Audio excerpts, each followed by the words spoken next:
If someone had told me that my life would completely change because of one overheard conversation, I probably would have laughed in their face. But I wasn't laughing when it actually happened.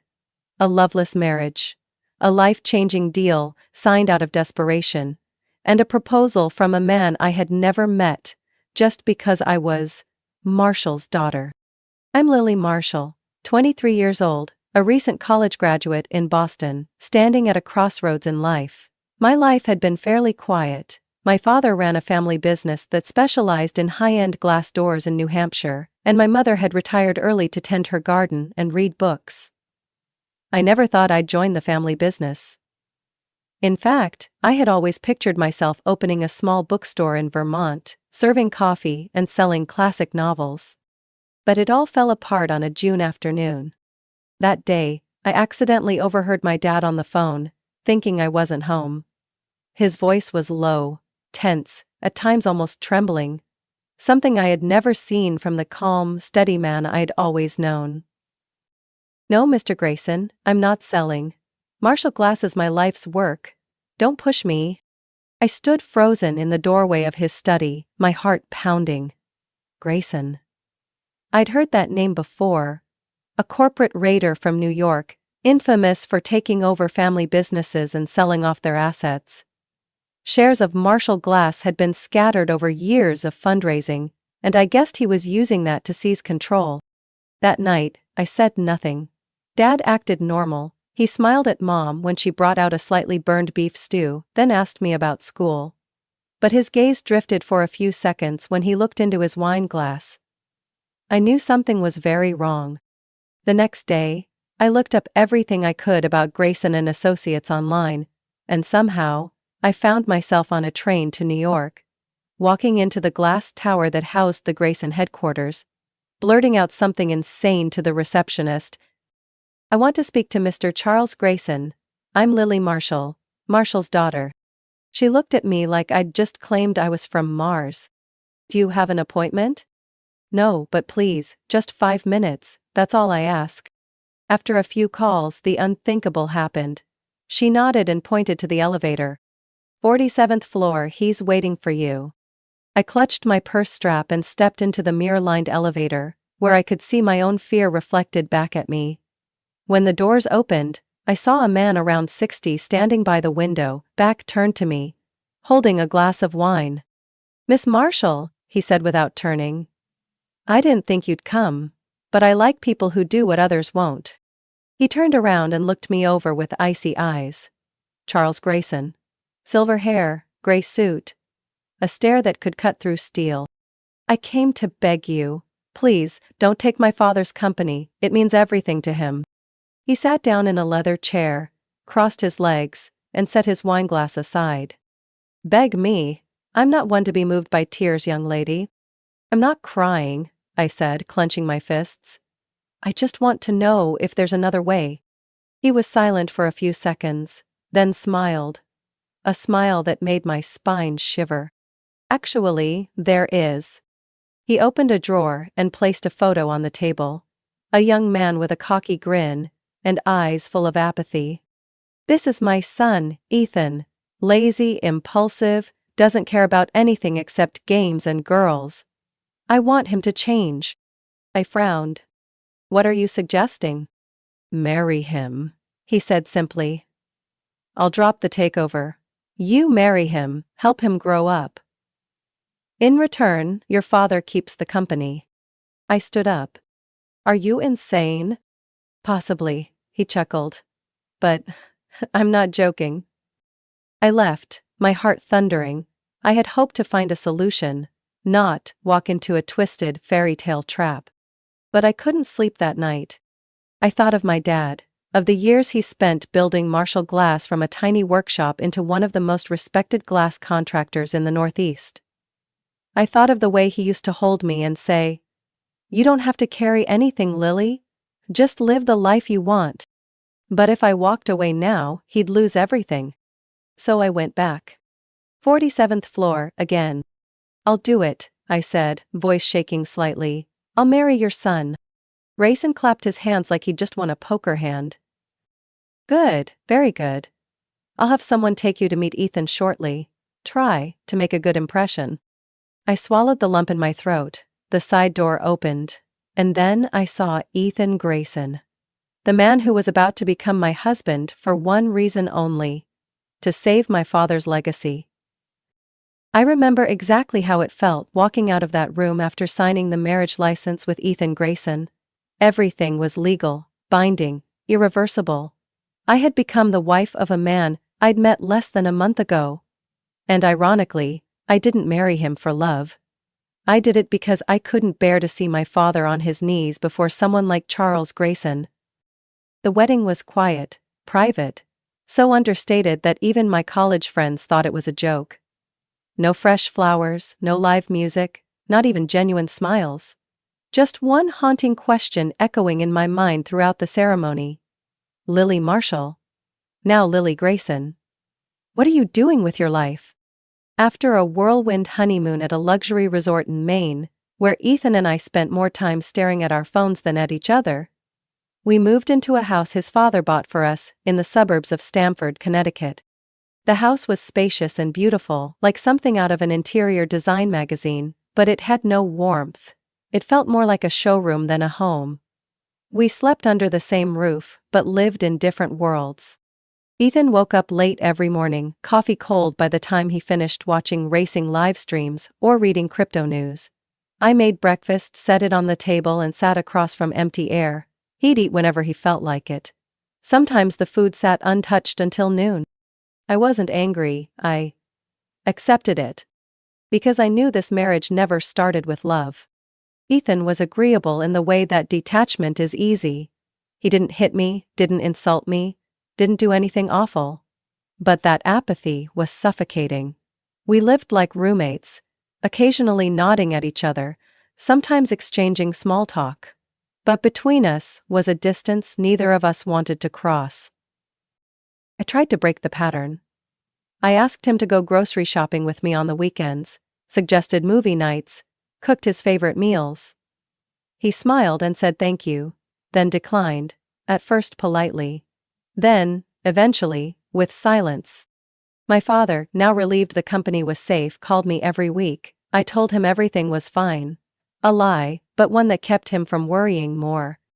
The one and only time I saw a hint of drive in Ethan was when I suggested he try working at Grayson & Associates. I said, even just a few days a week would be fine. I think you need something to aim for. He looked up, his eyes hazy. Are you trying to change me? No, I just want you to try for yourself. To my surprise, he agreed. I went with him to the office for the first time, standing on the sidelines as his father introduced him to the department heads. I saw a brief flicker of pride in Mr. Grayson's eyes, and for the first time since the wedding, I thought, maybe I didn't make a complete mistake. But that hope didn't last long. Ethan started going to the office regularly for 3 weeks. Then he said he was too busy, then only showed up twice a week, then stopped going altogether. When I asked why, he sighed. Dad just wants a trophy to show off to his golf buddies. I'm not interested in being anyone's puppet. I didn't know how to respond. He wasn't entirely wrong, but I also couldn't accept him giving up so easily. Then there was my mother-in-law, Mrs. Violet Grayson.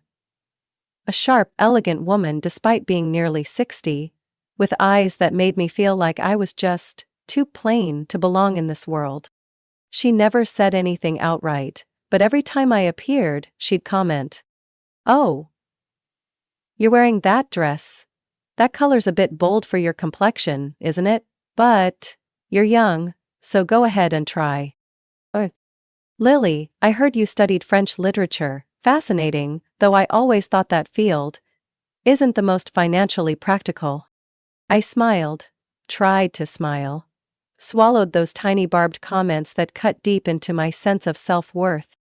I used to think, maybe if we had a child, things would change.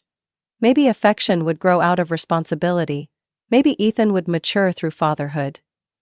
But when I casually brought up the idea one evening, Ethan dismissed it immediately. "Don't talk about kids, we're not ready, I'm not ready." I wanted to ask, When will you actually be part of this life? But I didn't. I just cleared the table and went upstairs early.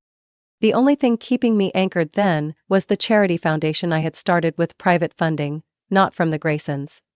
I called it New Light Foundation because I needed something to prove I was still alive, still had worth.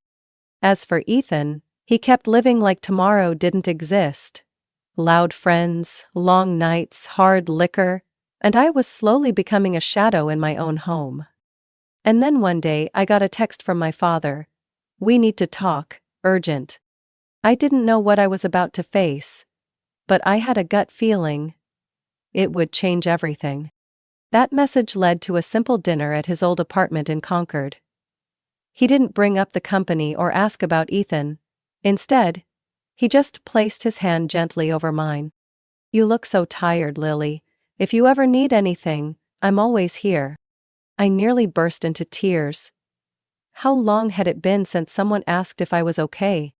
I returned to Stamford that evening in a light rain, my mind blank. One question kept repeating: what kind of life am I even living? Not long after that, I realized I was late. For the first time in nearly a year of marriage, I felt excited, not scared, hopeful. Maybe a child could fill the gap between Ethan and me. Maybe a new life would change everything. I made an appointment and went to the doctor alone. After some tests, the doctor turned to me with a professionally serious expression. "The good news is, you're in perfect health, but your husband's semen analysis doesn't look good. He's infertile." I couldn't believe what I was hearing. "Excuse me?" "We ran multiple tests to confirm. There's no natural ability to conceive, from his side." I walked out of the clinic like someone who'd just been slapped across the face.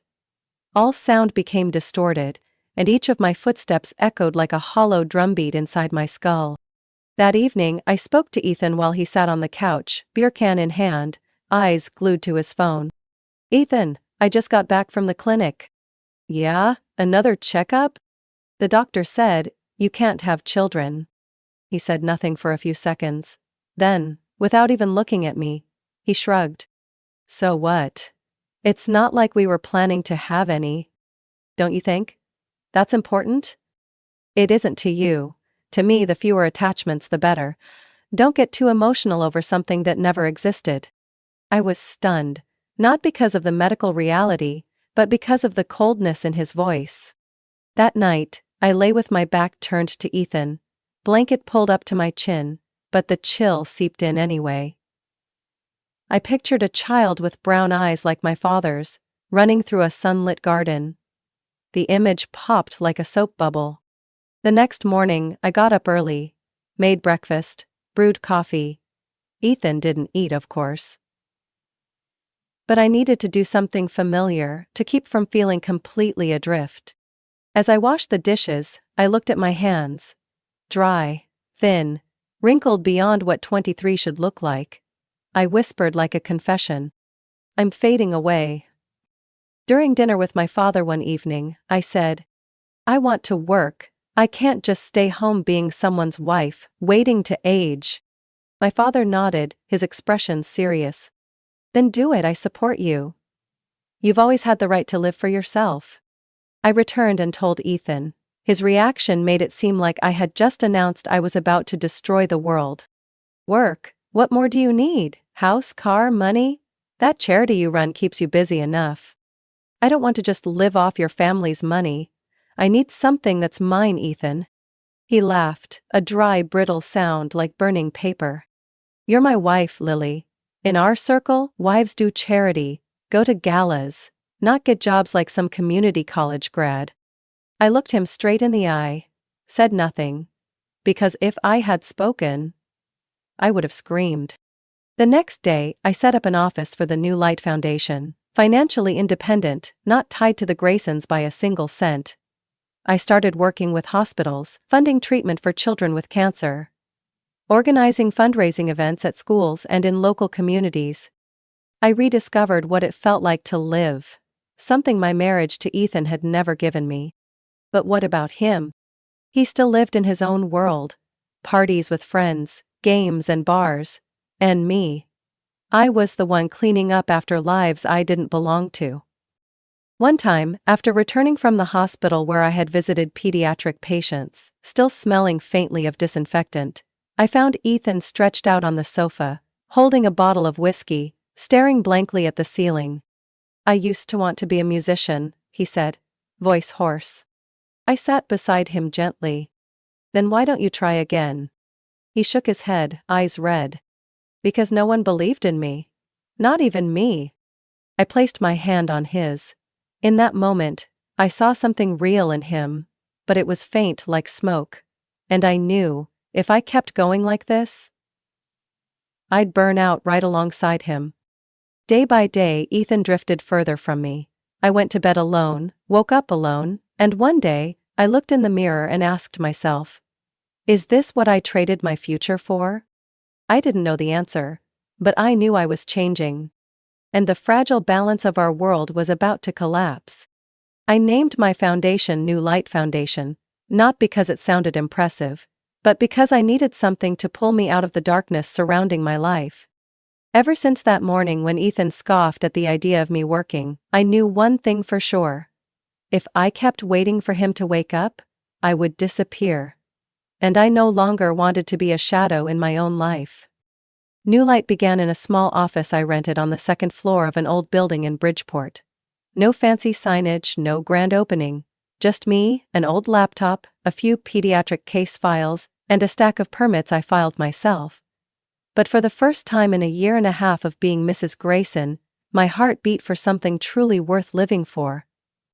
I began connecting with hospitals in the area, especially the pediatric wing at St. Michael's. The children there with cancer, I didn't know what else to call them, but tiny warriors. Some were just 3 years old, bald from treatment, but still grinning when handed a box of crayons. Others trembled, but still managed a soft, "Thank you, Miss Lily," when I held their hands. I came back to life. And Ethan? He spiraled even further the other way.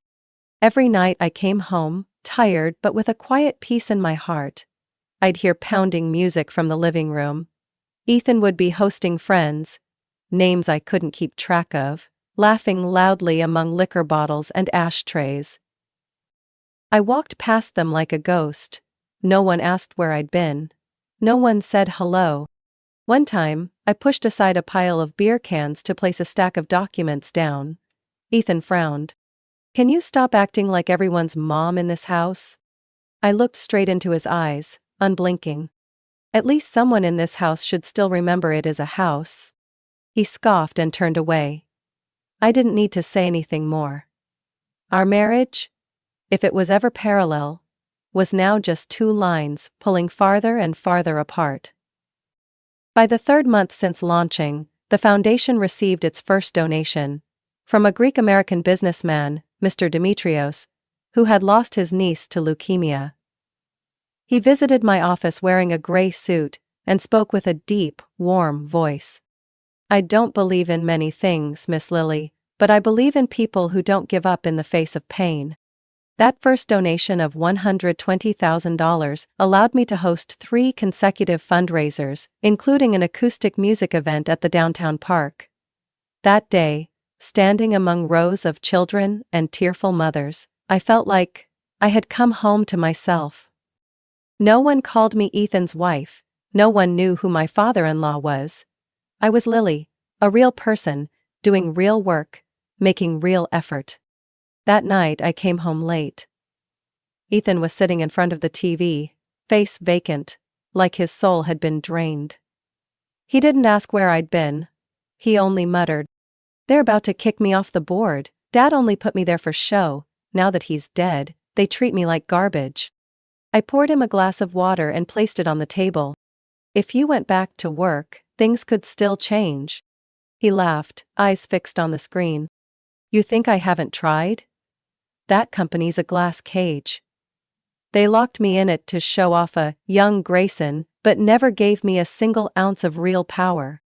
I didn't know what to say, because deep down, I knew Ethan might have once wanted to do something, but he didn't have the strength. And I no longer had the patience. One day, I received an invitation to a conference in Washington, D.C., about effective community foundation models. Excited, I printed it out and placed it on the kitchen counter. 3 days later, it was crumpled in the trash. I found Ethan and asked, "What did you do with my invitation?" He leaned against the doorframe, half-drunk gaze. "Oh, that thing? What are you gonna do there? Give a speech? Take pictures? You love the spotlight that much, huh?" I clenched my fists, voice low. I love the feeling of helping people. It makes me feel useful. Unlike living in this house, feeling like a stranger to my own husband. He smirked. "Then go, but don't expect me to be here waiting when you get back." That sentence didn't really hurt me. It just confirmed something I'd known for a long time. We were no longer a married couple. We were just two names, tied together by a piece of paper I now wanted to tear apart. By the 6th month, I transferred all legal documents for the foundation to my name. I also quietly opened a separate bank account, completely unrelated to any Grayson money. I didn't know exactly what I was preparing for, but my instincts told me a storm was coming. And this time, I wouldn't hide under the porch. The news of Mr. Charles Grayson, my father-in-law, passing, came on a September morning, while I was on my way to St. Michael's to sign transfer papers for a young patient. My phone kept buzzing in my purse, and when I finally answered, "His assistant." "Marin," choked out the words. "Mr. Grayson had a heart attack this morning. He didn't make it." I froze in the middle of the sterile white hallway, my vision blurred, not from grief but from shock. A part of me, though I never wanted to admit it, still believed he'd live for many more years. Someone like him, wealthy, sharp, always in control, couldn't possibly just leave like that. When I got home, Ethan was standing at the kitchen counter, pale as a sheet, an open bottle of liquor beside him, his hand shaking too much to pour a drink. I stepped closer, speaking gently. "I'm so sorry." He looked at me, eyes dazed like someone pulled from a dream that hadn't ended. Then he said, voice barely above a whisper, "It's all mine now, I'm the CEO." I nodded slightly, saying nothing. From that day on, Ethan put on a role he was never ready to play. Leading a multi-million-dollar corporation. He went to the office every morning, polished, punctual, even got a proper haircut. I wanted to believe that, at the very least, this time he'd change. But after only 1 month, everything began to crack. Ethan fired the senior advisor without informing the board. He relocated the entire accounting department to a satellite office in New Jersey because he hated traffic in Stamford. And worst of all, he approved a nearly $3 million real estate investment in a zone with no legal vetting. I heard about it from Mr. Thompson, a former associate of my father-in-law, at a charity gala hosted by the New Light Foundation. "Miss Lily," he said, shaking his head, voice low, "Ethan is not Charles. And the company isn't a toy." I felt a cold, heavy stone drop into my chest. While Ethan unraveled in the chaos of corporate life, my mother-in-law, Mrs. Violet Grayson, began to noticeably lose weight. I saw it when I visited her for her 59th birthday. She used to appear with neatly styled hair, Chanel No. 5 perfume, and perfectly trimmed heels. That day, she wore a faded silk robe, her hair was a mess and her skin looked pale. I knew something was wrong. After much persuasion, she agreed to see a doctor. The result left both of us speechless. Stage 3 pancreatic cancer. "I'm not going to the hospital," she said, eyes locked on mine. "I've spent my whole life in someone else's house. I want to die in my own." I didn't argue, I just nodded. Then I got to work. I delegated more responsibilities at the foundation to my executive assistant. I hired 2 specialized nurses, installed a hospital bed, respiratory equipment, and a programmable heater. I coordinated every pill, every IV, every meal. At first, Mrs. Violet didn't say much. She had always been confident, composed, and reserved. But I saw her gaze shift. Softer. less cold.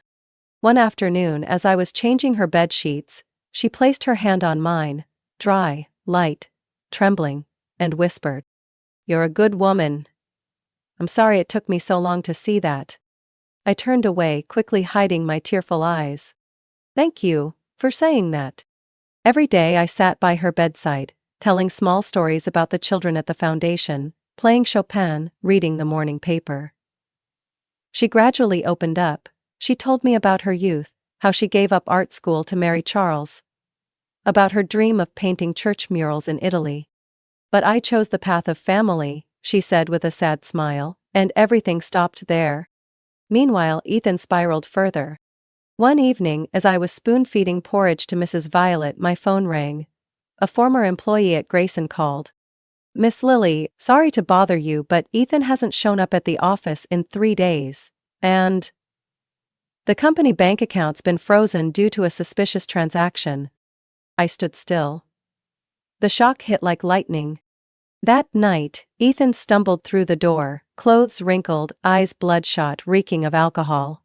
I blocked the doorway to his mother's room and said each word clearly. "You're not going in there like this." He looked up, eyes mocking. "You running the house now? I'm taking care of your mother, the woman you haven't visited in over 3 weeks. He scoffed. "She never loved me, and you're just pretending to be noble to win over a dying woman." I clenched my fists but kept my voice steady. "Whether she loved you or not, she's still your mother. And me? I don't need to win anyone over." I shut the door, for the first time, without trembling. I knew Ethan had hit rock bottom, but I wasn't there to pull him back up anymore. I got the call at 4:13 in the morning, the hour when every piece of news has the power to destroy your entire world. "Is this Miss Lily Marshall?" "Yes, speaking. We regret to inform you, the private plane carrying Mr. and Mrs. Marshall crashed during landing at a small airport in Vermont. There were no survivors." I stood frozen in the dark living room, the phone slipping from my hand onto the wooden floor, making a small sound that cut like a knife. My parents, the only people left who truly cared about me, were gone. No goodbye, no warning, not even one last hug. That flight, as far as I knew, was a second honeymoon my father gifted my mother for their 30th anniversary. I'd even sent a teasing text the night before. "Don't get too lovey-dovey and forget to call me." That message was never answered. The funeral took place 3 days later, cold, quiet, and empty. I stood alone among the pews. No family beside me. Ethan didn't come. I called, I texted, I left voicemails, no response.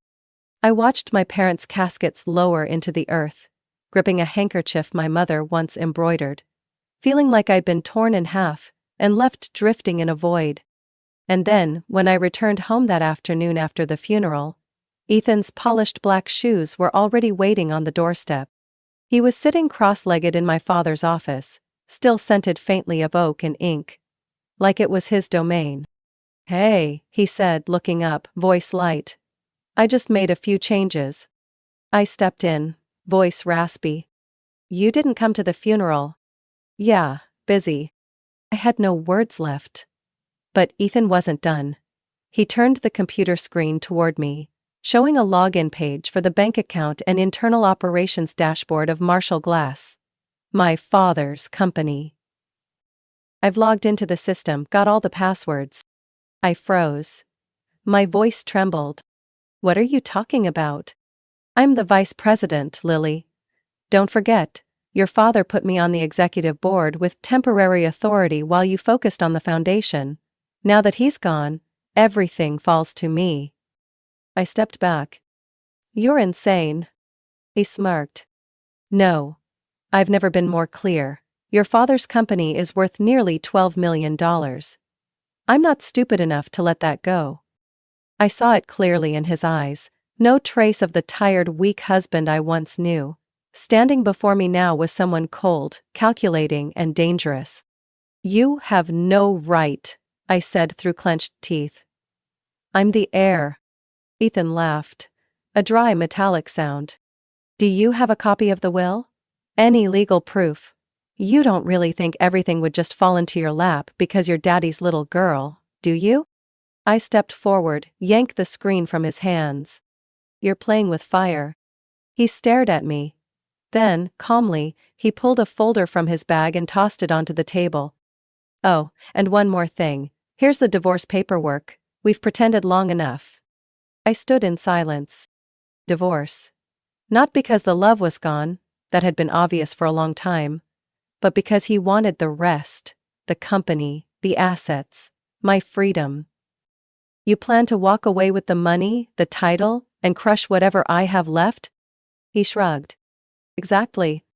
I clenched my fists so hard my nails dug into my palms. The pain of losing my parents was still raw. And now, the shame of being blatantly betrayed by my own husband. I walked out of the room without looking back. I knew I couldn't fall apart, not now. Everything Ethan had done, I would deal with it. But not with tears. With the law. With the truth. I didn't shed a tear when I signed the divorce papers Ethan threw onto the table.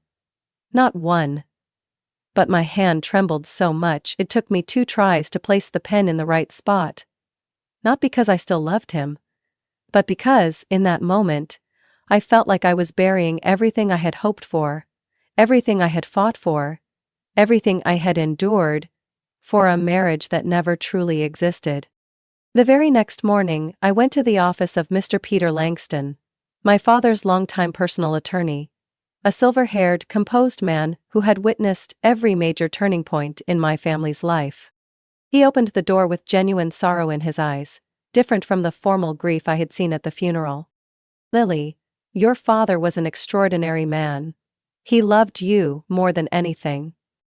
I nodded gently, trying to stay composed. I need to know if he left anything for me. Ethan says he's running the company, that he was an authorized vice president. Peter paused, then slowly opened a drawer and took out a sealed folder. There were things your father didn't get to say, but he made sure everything was in place. I held my breath as he placed the will on the table. My name, Lily Amanda Marshall, was clearly printed on the first page. Peter opened the file, his voice steady and resolute. Charles Marshall, your father updated his will 3 weeks before his death. In it, he formally terminated Ethan Grayson from his role as vice president, and left all shares and full ownership of Marshall Glass to you, and you alone. I couldn't hold it in, tears welled up, not because of the inheritance, but because my father had foreseen something, and he didn't abandon me. Can I actually run the company? I asked, voice tight. Peter smiled and placed a hand on my shoulder. You built an entire charity from scratch. You have the mind, the strength, and most importantly, the heart. That's what a real CEO needs. I nodded. For the first time in weeks, I felt solid ground beneath my feet. And Ethan? I asked, eyes on the legal folder. Peter didn't hesitate. He pulled out another set of documents. Official termination papers legally signed, sealed by the interim board. He has no legal authority over company assets. If he's accessed anything, it's theft. I swallowed hard, fists clenched. So I can freeze the accounts? Not only can you should do it immediately. We completed the procedures that same day. The internal account freeze order was sent to the company's bank. The management system passwords were changed. Ethan's email was deactivated, and an internal notice was issued. Lily Marshall is the legal chief executive officer of Marshall Glass. That evening, I returned to the Grayson estate, the place I never truly called home. My mother-in-law, Violet, sat by the window, clutching an old shawl. I walked over and whispered, I'll be moving out, but, if you'd like, I can make arrangements for you to come with me. She didn't answer right away, but her eyes glistened. Finally, she said softly, You're the only one left who still treats me like family. As we packed, the door suddenly burst open. Ethan stood there, face flushed, fists clenched, eyes burning. What the hell did you do? I looked him straight in the eye, unshaken. I took back what was mine to begin with. He stumbled forward, shouting. The company account is frozen, the password doesn't work, you have no right to do this. I looked straight at him. I am the legal CEO, my father terminated you before he passed, everything you've done since means nothing. Ethan was speechless. A moment later, he roared like a wounded animal. You're a fraud, you've taken everything from me, and now you want to take my mother too? Mrs. Violet stood up. Slowly but firmly. No, Ethan, I chose to go with Lily, because at least, she lives with honesty. Ethan gave me one last look, full of hatred. I'll sue you, I'll take everything back.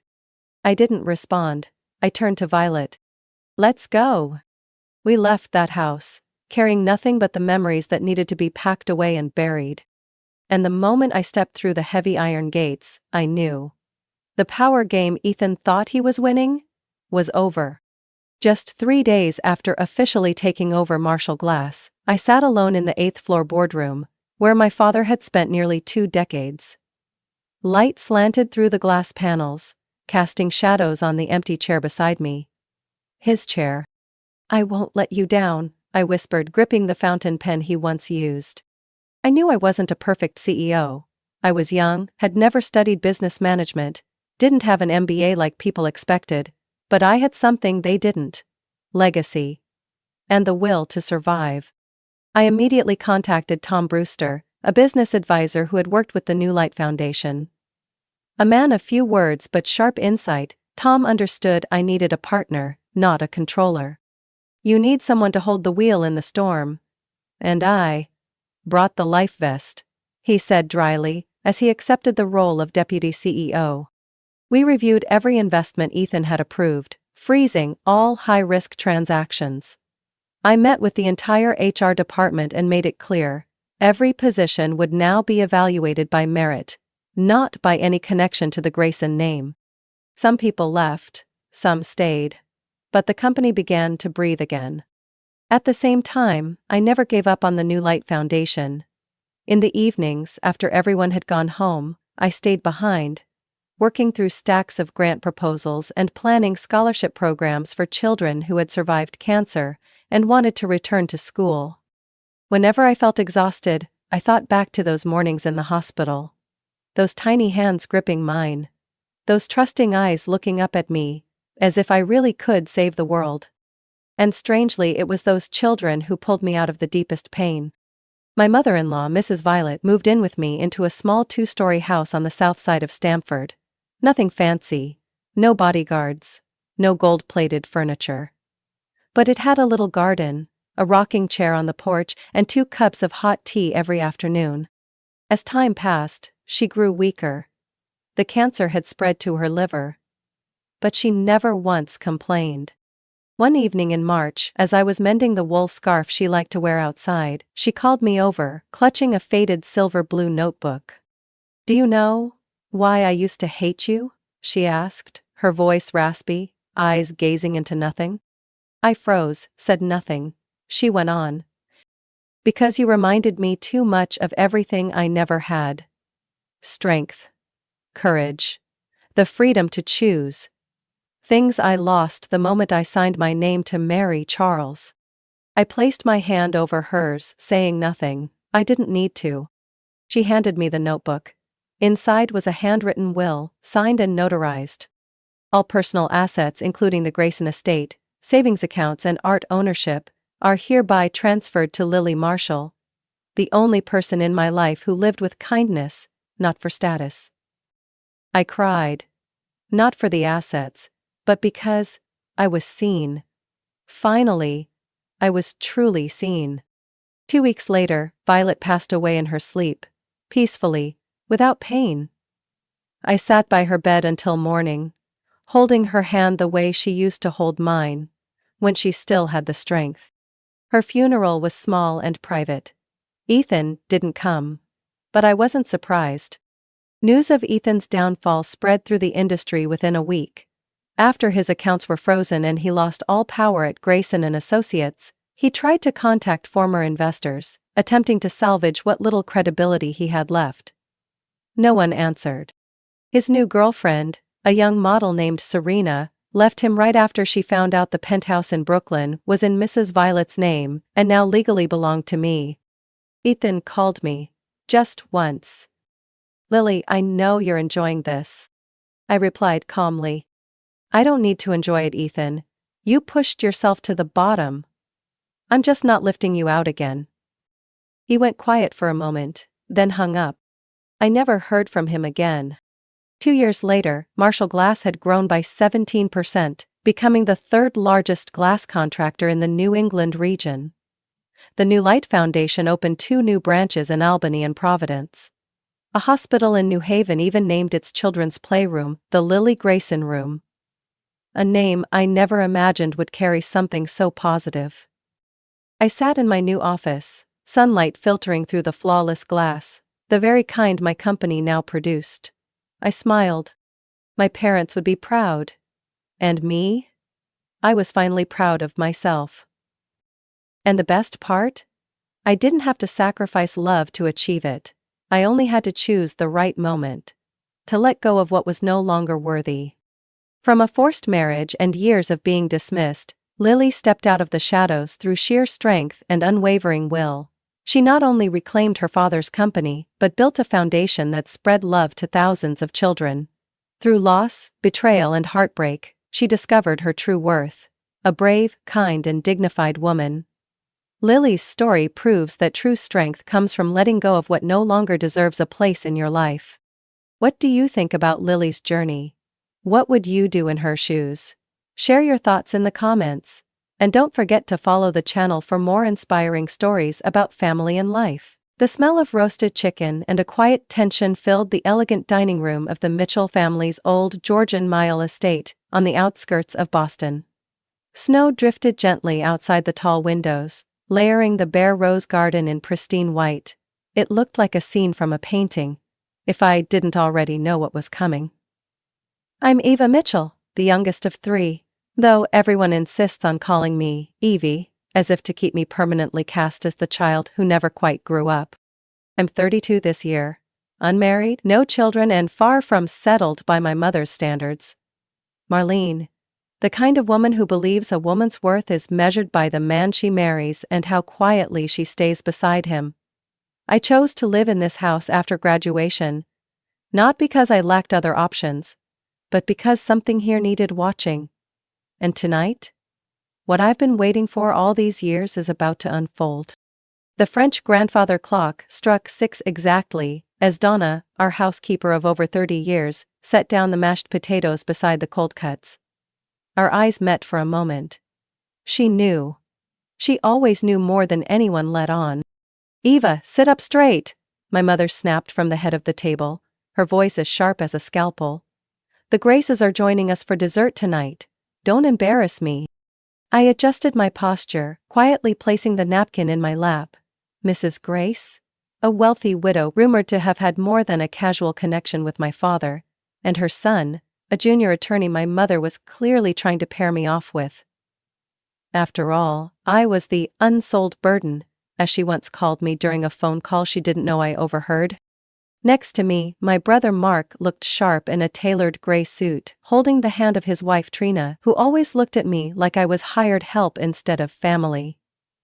Mark took over Dad's investment firm 5 years ago after Dad announced a strategic retreat. In truth, it was damage control after a bad real estate bet in Florida. But in our family, the truth is either sugar-coated or pushed onto someone else's plate. My sister Vanessa sat at the far end, scrolling through her phone despite Mother's repeated dagger-eyed glances. She'd burned through 2 trust funds and 3 marriages, yet somehow still wore the title of our last hope, simply because she at least tried to play the wife role properly. Before anyone could carve the bird, my father, Charles, set his wineglass down hard. Before we begin, I think it's time we talk about something more important. This house. At those words, I set my fork down, my heartbeat steady, not from fear, but from knowing the hour had come. I had been waiting 3.5 years for this moment.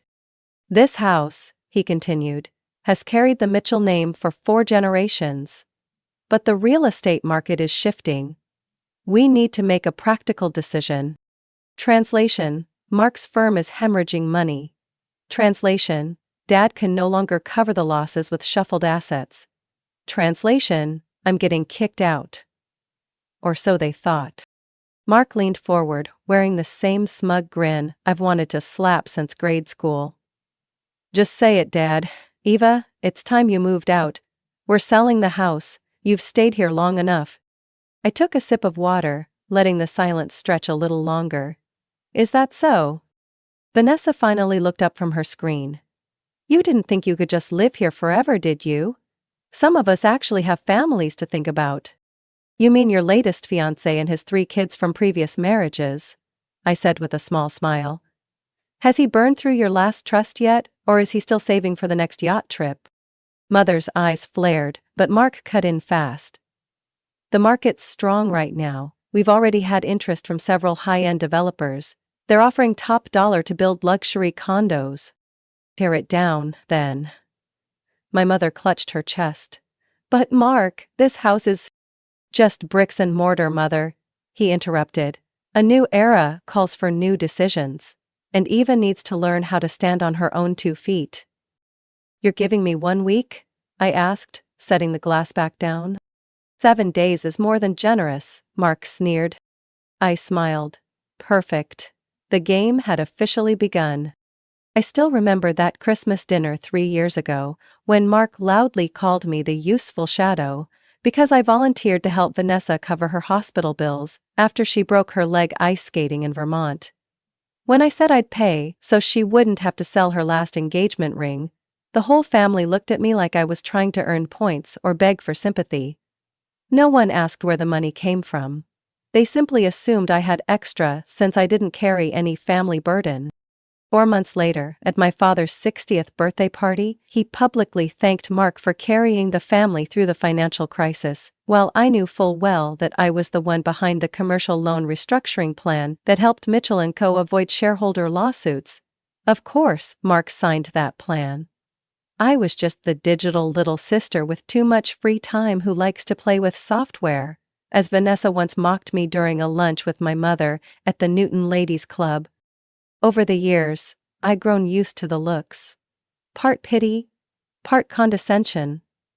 My mother would often say, "You're smart, but not practical."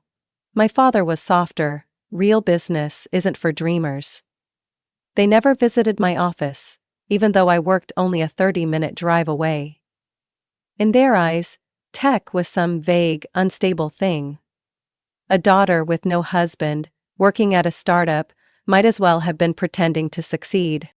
So when Mark said I had to leave the house, no one expected me to do anything but nod quietly, like I always did. They were used to an agreeable Eva, the one who avoided conflict, who backed away so the family could save face. What they didn't know was that I had been quietly preparing for this moment over the last 3 years. After dinner that night, I went back to my room, the one on the 3rd floor that used to belong to my grandmother, and pulled up the account statements from the parent company behind the property listing. A limited liability company called Elan Ventures.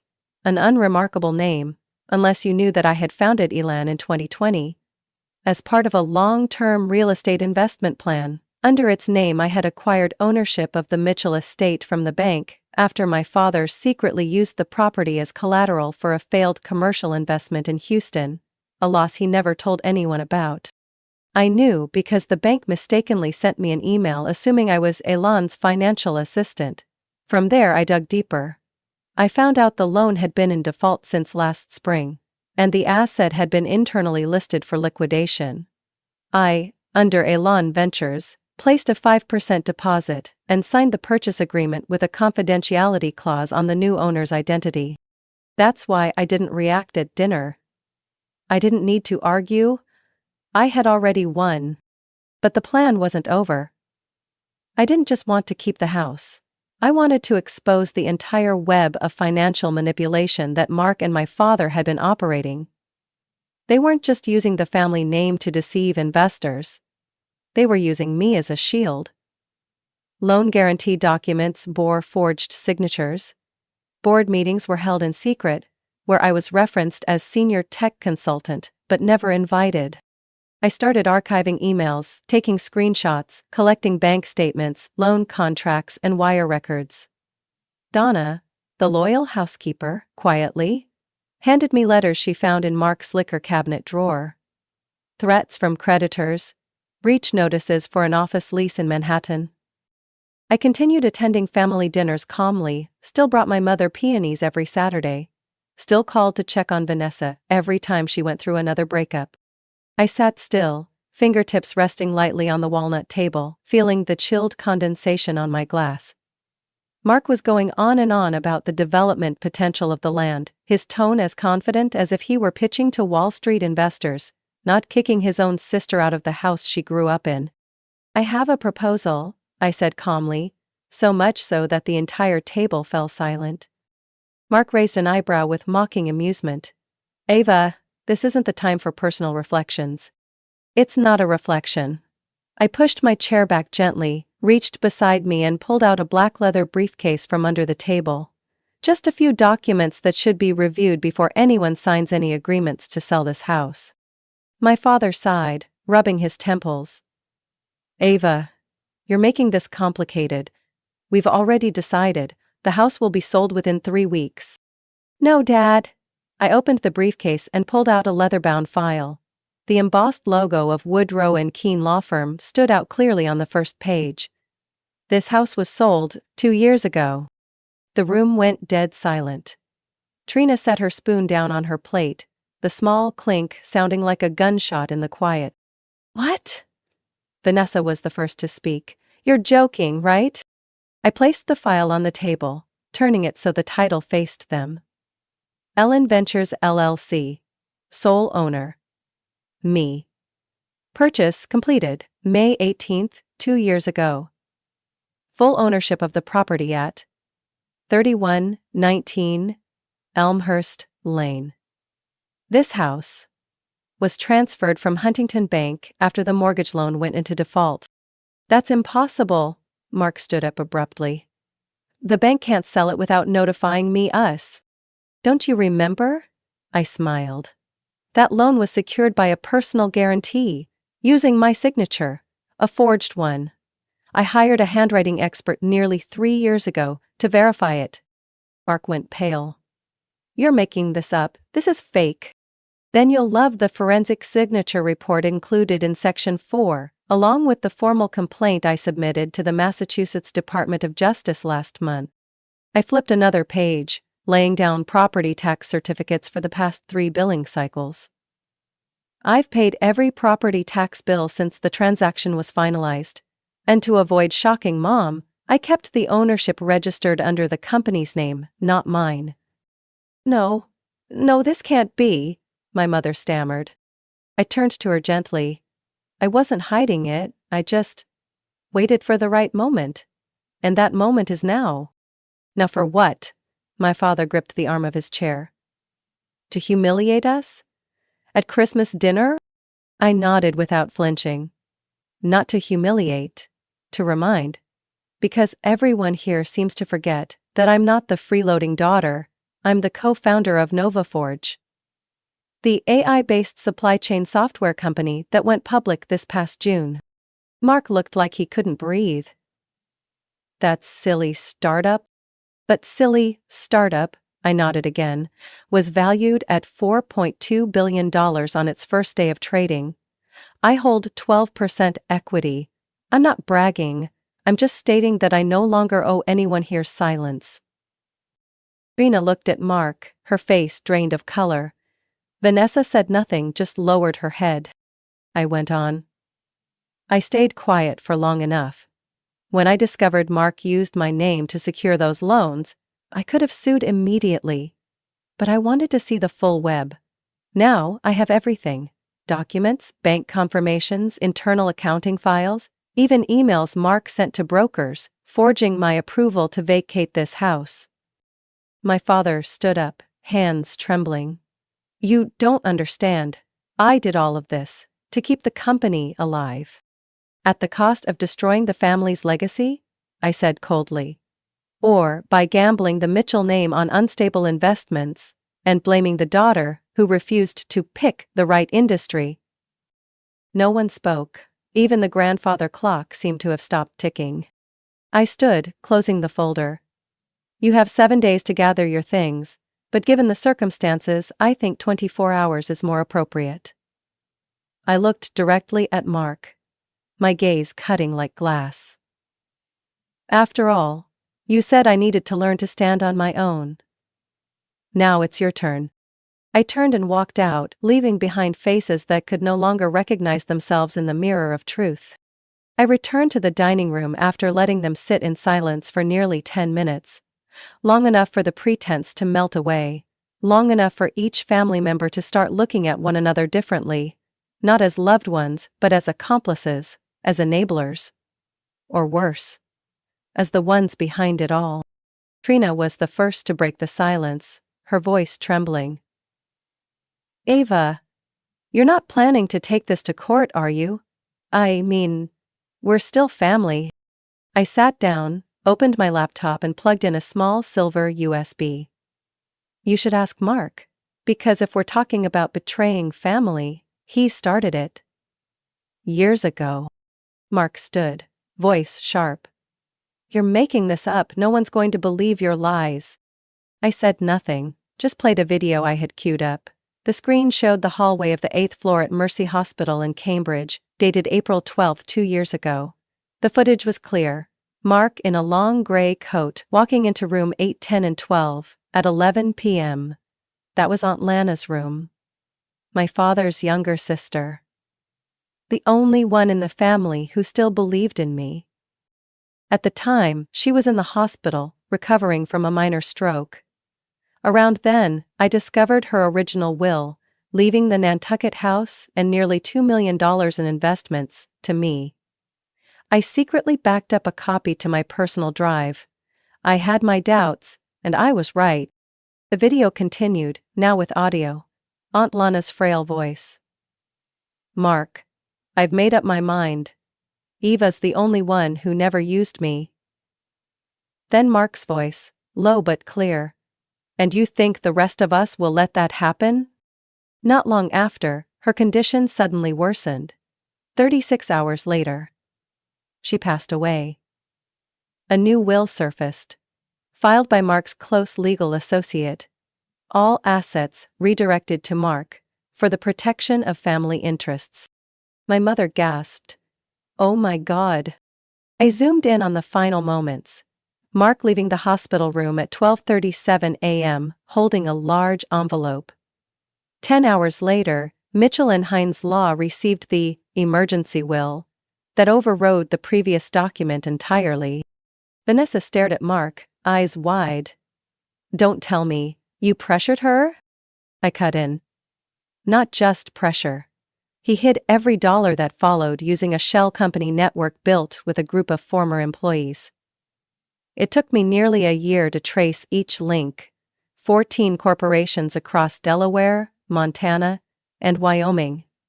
Each one a front to receive funds from real estate development loans signed under Mitchell & Co. I pulled out another thick file. In total, $12,300,000 were cycled through and skimmed into private accounts. Some bought luxury watches, others paid for a charter yacht in Miami.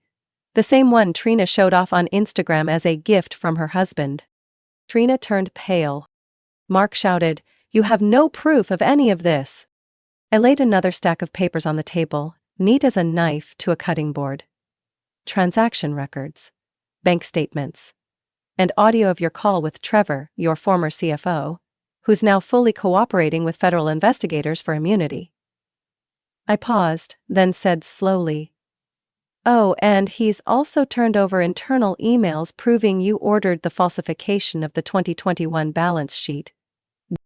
My father looked at Mark, his face aging a decade in mere minutes. "Mark, what have you done?" Mark clenched his fists and said nothing. The entire room felt frozen in a mix of horror and collapse. I spoke each word clearly. All of this will be submitted to the SEC and the district attorney's office tomorrow morning. I stayed quiet, not because I was weak, but because I wanted to make sure no one could walk away from this. Vanessa got up and left the table, hands clutching her head. Trina wept. My mother gripped the armrest, breathing hard. And Mark? Mark just stared at the laptop, where Aunt Lana's image was slowly fading. I gently closed the screen. And this is only the prelude. Vanessa returned to the dining room just as I was gathering the files. Her phone was buzzing non-stop in her hand. She was pale as a sheet, gripping the screen so tightly her knuckles stood out. "Eva, your phone. It's from the Boston field office of the FBI." I nodded. "Yes. They'll be here in 10 minutes. I sent them all the documents and the video this morning, after receiving final confirmation from the bank." My mother practically screamed. "You called the police on your own family on Christmas Eve?" I looked her straight in the eye. "Mom, if family was a reason to stay silent, then you all should have protected me 18 years ago. Instead of sending me to boarding school just for asking why the company had 2 accounting systems." My father said nothing. He sat there, staring at the floor like he was replaying every word he'd ever said to me. Don't be suspicious, don't disrupt stability. But tonight the mask had fallen, and that so-called stability was nothing more than a cover for embezzlement, deceit, and betrayal. Mark had lost all trace of arrogance. He rushed to the head of the table, hands trembling as he reached for his phone, likely to call a lawyer. I stopped him. "Mark, sit down. If you have any sense left, you won't destroy the only chance you have left to negotiate." I turned to Vanessa, lowering my voice. "And one more thing. About your new fiancé, Tyler." Vanessa looked up, eyebrows furrowed. "What does he have to do with this?" I opened another file, this time showing transfer records. Tyler signed a consulting contract with one of Mark's shell companies. More than that, he helped Mark move money overseas. At least 4 transactions through offshore accounts in Belize and Malta. Vanessa shook her head, as if trying to block it out. No way. He loves me. He said he was buying a house in Vermont for us to start over." "With the money from your final trust fund," I cut in. "The one he and Mark emptied in just 3 weeks?" Vanessa collapsed into a chair, burying her face in her hands. "No. Eva. Why didn't you tell me sooner?" I sat down beside her. "Because you wouldn't have believed me. Just like Mom didn't believe me when I said Mark was manipulating the company. Just like Dad didn't believe me when I brought him the financial reports 3 years ago." A siren echoed in the distance. Not the familiar sound of a late-night taxi or delivery van. This was the sound of law enforcement. Clear, unmistakable, final. Trina jumped up. "We can retract our statements. We can still negotiate, right?" I didn't look at her. "You should worry about yourself. Your signature is on 2 fraudulent contracts. The FBI has the originals." My father shook his head, his voice barely audible. "I did all of this just to protect the family's reputation." I stood tall, voice sharper than ever. "No. You did all of this to protect your power and the image you forced on us. But the cost was truth and trust and freedom." A loud knock came at the front door. Donna, the elderly housekeeper, hesitated, then stepped forward to open it. 2 FBI agents entered, followed by a plainclothes officer with a badge from the SEC. "Mr. Charles Mitchell and Mr. Mark Mitchell," one of the agents called out. "You are under arrest for financial fraud, securities fraud, and obstruction of a federal investigation." No one reacted. Not a word of protest. Mark placed his phone on the table. My father stood up without resistance, as if he'd known this moment was coming for years. As they were handcuffed and led out of the room, I met my mother's gaze. It was no longer filled with blame or disdain, but hollow, like someone who'd just realized the entire world they built had crumbled. I stepped toward her and gently placed an envelope on the table. "You can open this when you're ready. It's a lease agreement for a small apartment in Sarasota, Florida. A quiet place. I've paid the first 12 months, and if you want to start over, it's not too late." She held the envelope in silence. Donna quietly placed a hand on her shoulder, a wordless gesture of comfort. Meanwhile, Vanessa quietly pulled out her phone and deleted an old photo, the one of her smiling brightly beside Tyler and her engagement ring. No one said a word. But that silence weighed heavier than any indictment. I looked out the window, where snow had begun to blanket the road leading away from the estate. Christmas Eve continued on. 9 months after that fateful Christmas Eve, the mansion at 3119 Elmhurst Lane no longer resembled a fortress built for gilded lies and hollow conversations. The grand portrait of great-grandfather Mitchell that once hung in the main stairwell had been taken down, replaced by a vibrant abstract painting gifted by a student from the very first digital arts class. I named the place Catalyst House, a space for new beginnings. It's a completely free community center for teens in the Boston area who want to learn about technology, leadership skills, and independent thinking. What used to be the bedrooms of Vanessa, Mark, and myself are now computer labs, Arduino programming rooms, a video editing studio, and a creative 3D design space. Donna, who once quietly witnessed more than anyone else in our family, now serves as the center's coordinator, managing class schedules, staff, and students with a calm, commanding grace. Last month, Vanessa emailed me with the subject line, "Finished my first semester." She's now studying applied psychology at a community college in Worcester. No more designer coats, no grand wedding plans, just photos of her with kids from her mentoring group, and a smile I'd never seen before. I didn't give her much, just enough for tuition, a small apartment, and one condition. She had to work at least 10 hours a week. She did, and exceeded expectations. As for my mother, she moved to Sarasota, Florida, into the apartment I had pre-arranged. At first she refused. But a month later, I received a handwritten letter. No apology, just a simple line. "Thank you for holding on to a bit of kindness for me." I've heard she joined a local book club, and is writing children's stories. It doesn't change the past, but I believe if anything deserves forgiveness, it's the commitment to live rightly once you've acknowledged your wrongs.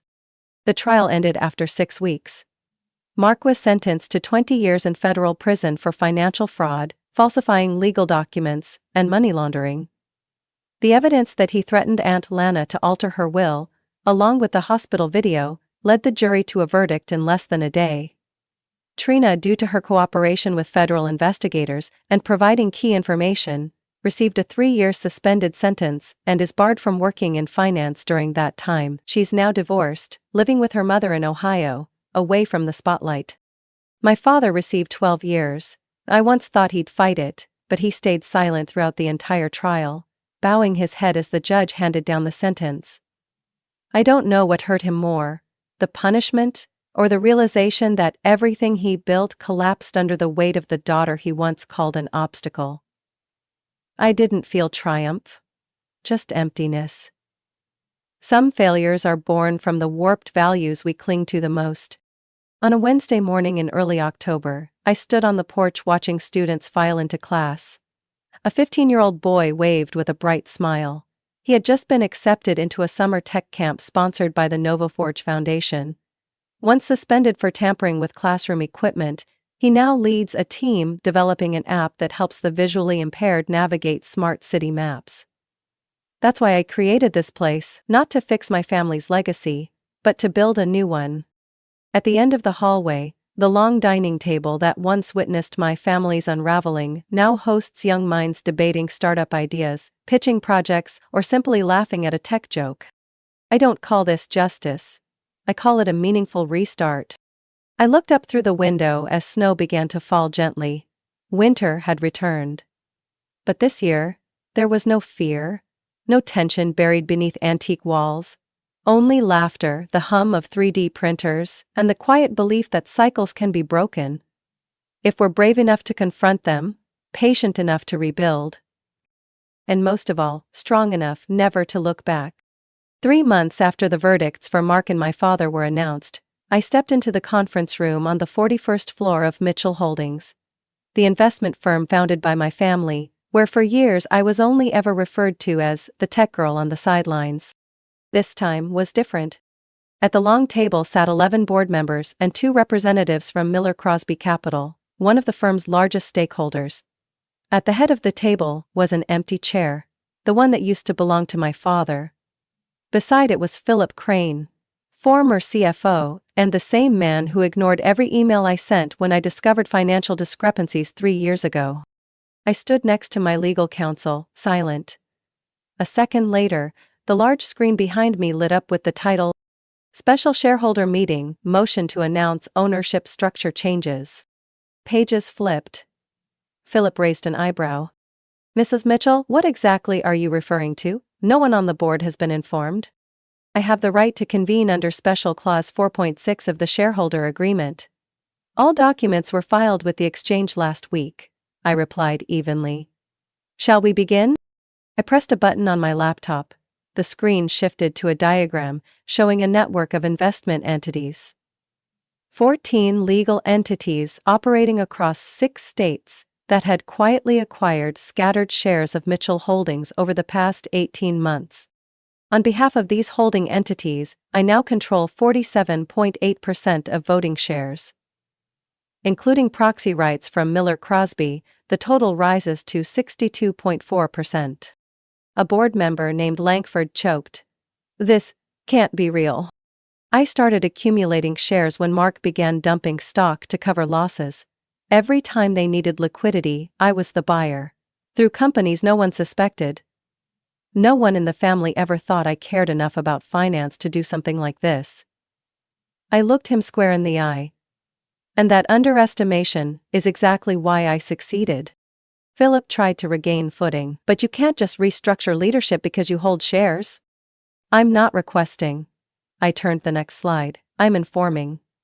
According to the company's charter, I propose establishing an independent oversight committee and temporarily suspending all executive authority of directors linked to the 2022022 misconduct. That includes Philip Crane, Lauren McKay, and Anthony Rudd. A hand went up from the Miller Crosby side. The fund supports this proposal. I faced the board. I also propose appointing myself as chair of the board, assuming interim executive authority during the restructuring period. I paused. Any objections? 10 seconds of silence, no movement. Motion passed. I shut my laptop. The internal audit begins tomorrow. All transactions involving shell companies, off-balance assets, and collateral funds will be fully investigated. Philip stood, his lips trembling. You're going to destroy the whole company? I looked him dead in the eye. I'm going to save it. What we have now is a hollow shell of a reputation. I'm going to rebuild it. Transparent, efficient, and worthy of the public trust the name Mitchell once held. Leaving the boardroom, I stood in the elevator, looking down at a fog-covered Boston. In my coat pocket was the 3-year transformation plan, turning Mitchell Holdings into a sustainable investment platform, focused on tech innovation and community impact. Some might call me harsh, cold, even ruthless. But they don't know how many years I was sidelined, how many times my name was crossed out simply because I refused to stay silent, refused to play by the old rules. That night, when the lights on the 41st floor had gone out, I sat alone in the empty boardroom, the glow of my laptop screen reflecting off the large glass window. The early winter wind swept through the streets of Boston below. The city was still awake. And so was I. The phone rang. The screen lit up with the name, Madeline Granger. I picked up. I've been expecting you. Her voice was soft and low, tinged with a quiet nostalgia. I have something from your grandmother. She told me only to pass it on when you were strong enough not to need it, but still humble enough to understand why you were chosen. 30 minutes later, I walked into an old cafe on Tremont Street, once a regular meeting spot for my grandmother and her financial circle back when she chaired the City Investment Council. Madame, her last trusted aide, sat at a corner table, a thick envelope tied with red string in front of her. "Your name was never listed in your grandmother's public wills," she said, sliding the envelope across the table. She didn't believe the law could protect decent people from the greed of their own family. I opened it. Inside was a handwritten letter. The paper had yellowed slightly, but her handwriting remained firm and deliberate. "My dearest Eva, if you're reading this, it means you've reached the very end of your pain. And instead of letting it consume you, you've turned it into action. You are the only one in this family who understands that real value doesn't lie in a Forbes ranking or an investment contract, but in the things you do when no one's watching. I established a trust fund in your name when you turned 18. It was kept outside of our family's financial systems, built quietly, piece by piece, from small investments I hand-picked myself. Its current value is approximately $86 million. That money is not for revenge, it's for a beginning. Use it to build something our family has never truly had, a legacy of integrity. Your grandmother, Eleanor Mitchell." I sat frozen. Not because of the number, but because she had seen my true self. Long before I was old enough to believe I was different. Madeline placed a hand on the envelope.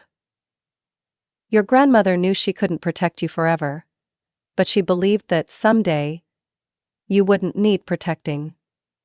Just a chance." She paused, then added quietly, "Just like she once gave me that chance when your father tried to fire me for refusing to falsify interest rate data." Her smile flickered behind thick-rimmed glasses. "Your grandmother used to say, if you're not brave enough to lose one person, you'll never be worthy of leading 10. I nodded, stood up, and clasped her hand tightly. "Thank you. Not just for the letter." The next morning, I signed the founding papers for the Eleanor Initiative, a non-profit alliance connecting tech education with green industry sectors, aimed at creating jobs for young adults without college degrees. A portion of the $86 million went in as seed capital. The rest, I left untouched. A reminder that true power isn't in what you control, but in what you choose to release. That afternoon I returned to Catalyst House. The kids were laughing, clustered around a round table, coding a game in Python. Donna came out with a new letter. From Vanessa. She'd just secured an internship at a youth reintegration center. At the bottom she wrote, "I get it now. No one is born perfect. But if you're lucky, you get to try again. Thanks to the people who didn't give up on you." I looked up at the wall where the Mitchell family crest once hung. Now it bore a simple board with the words, "Let what you build echo louder than what others destroyed." I knew I'd made the right choice. Because sometimes, the best revenge isn't ending the past. It's making sure it never happens again. Eva's story is a powerful reminder that true recognition doesn't come from a family name. It comes from courage and resilience in the face of injustice. In a world where integrity is often overlooked, Eva didn't seek revenge through destruction, she chose to rebuild, with strength, compassion, and vision. In real life, if you've ever been dismissed simply for being different, remember this. You don't need to fit their mold to have worth. You just need the courage to be yourself all the way through. What do you think about Eva's choice? Was she too harsh, or was she simply reclaiming what she rightfully deserved? Share your thoughts below. And don't forget to follow the channel for more meaningful stories about family and life. I never thought I'd become the main character in a story filled with such bitter betrayal. But if someone were to ask me whether I had any gut feeling beforehand, I'd say yes. Though I tried my best to ignore it at the time. It all began quietly, like a tiny crack on a perfectly clear glass. I didn't notice it until it spread into a large fracture, and eventually everything shattered right before my eyes. People often say that family is the safest place. But if your own blood is the one who betrays you, then who can you really trust? My name is Catherine, I'm 30 years old, and this is the story of how I lost the two people I once trusted the most. My sister Emily, and my boyfriend Ryan. Emily, 27, is my only sister. We grew up together but were never really close. I wasn't the gentle, nurturing type of older sister, and Emily always loved being pampered. Ever since we were kids, she was used to being the center of attention, especially from our parents.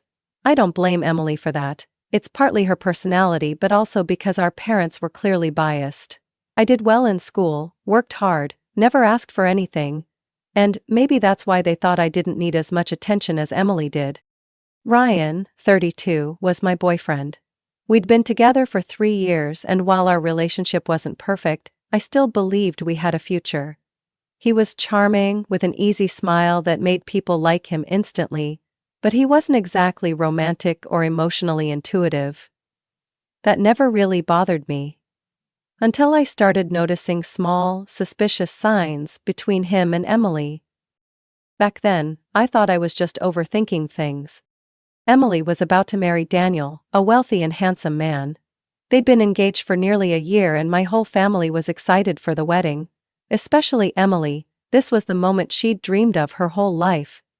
I wasn't particularly close to Daniel, but from the times we met, it was clear he truly loved Emily. What I didn't expect was that Emily wasn't as fully invested in the wedding as she pretended to be. It all started when I noticed Emily being a little too friendly with Ryan. Nothing obvious at first, just harmless-sounding compliments like, "Wow, Ryan, you're so funny. How does Catherine even manage to keep someone like you? You're so lucky, Catherine. If I'd met him first, who knows how things might have turned out." I laughed it off, thinking Emily was just joking. But then I started noticing other things. Whenever we were in the same room, Emily always found a way to get physically closer to Ryan than necessary. She laughed loudly at all his jokes, even the ones that weren't funny. Her hand would brush against his shoulder during conversations. And sometimes she'd nudge him playfully when teasing. One night we were having dinner with the family, and I caught a look from Emily. A glance that lingered too long, more intense than usual, and held something I couldn't quite name. A kind of attention that a sister should never direct toward her sister's boyfriend. I tried to brush it off, but the discomfort lingered. It felt like a tiny thorn under my skin. Not painful enough to scream, but just enough to keep me on edge. After that dinner, when we got home, I turned to Ryan and asked him directly, "Did you notice Emily acting a little weird?" Ryan frowned. "Weird? What are you talking about? She laughs at everything you say, touches you constantly, and the way she looks at you, it's just a little too much." He chuckled. "You're imagining things. She's just excited about the wedding, that's all. Nothing's going on." Maybe I really was just overthinking. Maybe I was being too sensitive. But I couldn't shake the feeling that something was slipping out of my control. What I didn't know was that the truth would be far worse than anything I could have imagined. I kept trying to convince myself I was just being paranoid, that all I saw was simply Emily's overexcitement for her upcoming wedding. But something inside me refused to settle. And just like a drop of ink spreading on a white page, my doubts became harder to ignore. Emily's behavior around Ryan was no longer subtle. Things started becoming disturbingly obvious. One evening, we were at our parents' house to discuss wedding plans. I was sitting across from Ryan, listening to my mom talk about the reception menu, when I suddenly noticed Emily sitting far too close to him. And not just that, her hand was resting on Ryan's thigh, her fingers lightly tracing circles, like it was the most natural thing in the world. I held my breath. Ryan didn't seem to notice. Or maybe he was pretending not to. I waited for some kind of reaction, a slight movement, a gesture to remove her hand. But nothing. Ryan just sat there, letting my sister's hand stay on his leg. A wave of anger surged in my chest, but I held it back. Not now. Not in front of my parents. But as we were getting ready to leave, Emily shot me a provocative look, her lips curling into a sly smile, like she knew I had seen everything. In the days that followed, I tried to be more cautious. I didn't want to make a big deal out of it. I might have been exaggerating, just like Ryan said, but the more I watched, the more I felt something inside me starting to crack. One night, we attended a small party Daniel hosted at a bar to celebrate the upcoming wedding. I stood next to Ryan, hand in hand, trying to enjoy the evening without letting my uneasy thoughts take over. Then Emily showed up, walking toward us in a tight red dress. She looked suspiciously stunning and clearly knew it. I noticed Ryan swallow hard, his eyes flickering briefly before he quickly looked away. "Wow, Ryan," Emily laughed loudly, giving him a playful tap on the shoulder like this was the highlight of her night. "You look more handsome than usual." I tightened my grip on Ryan's hand. He chuckled lightly, but didn't respond. "What are you drinking tonight?" Emily tilted her head, her eyes sparkling mischievously. "Or, should I order something for you? I know a cocktail that would suit you perfectly." "No need, Catherine will order for me," Ryan said, his voice a little uneasy. But instead of stepping back, Emily leaned in even closer, so close I could smell her perfume. "Oh, really? Then I'll get drinks for both of you. Consider it a toast to my wedding." Then, right in front of me, she placed her hand on Ryan's chest, pretending to brush off some invisible speck of dust.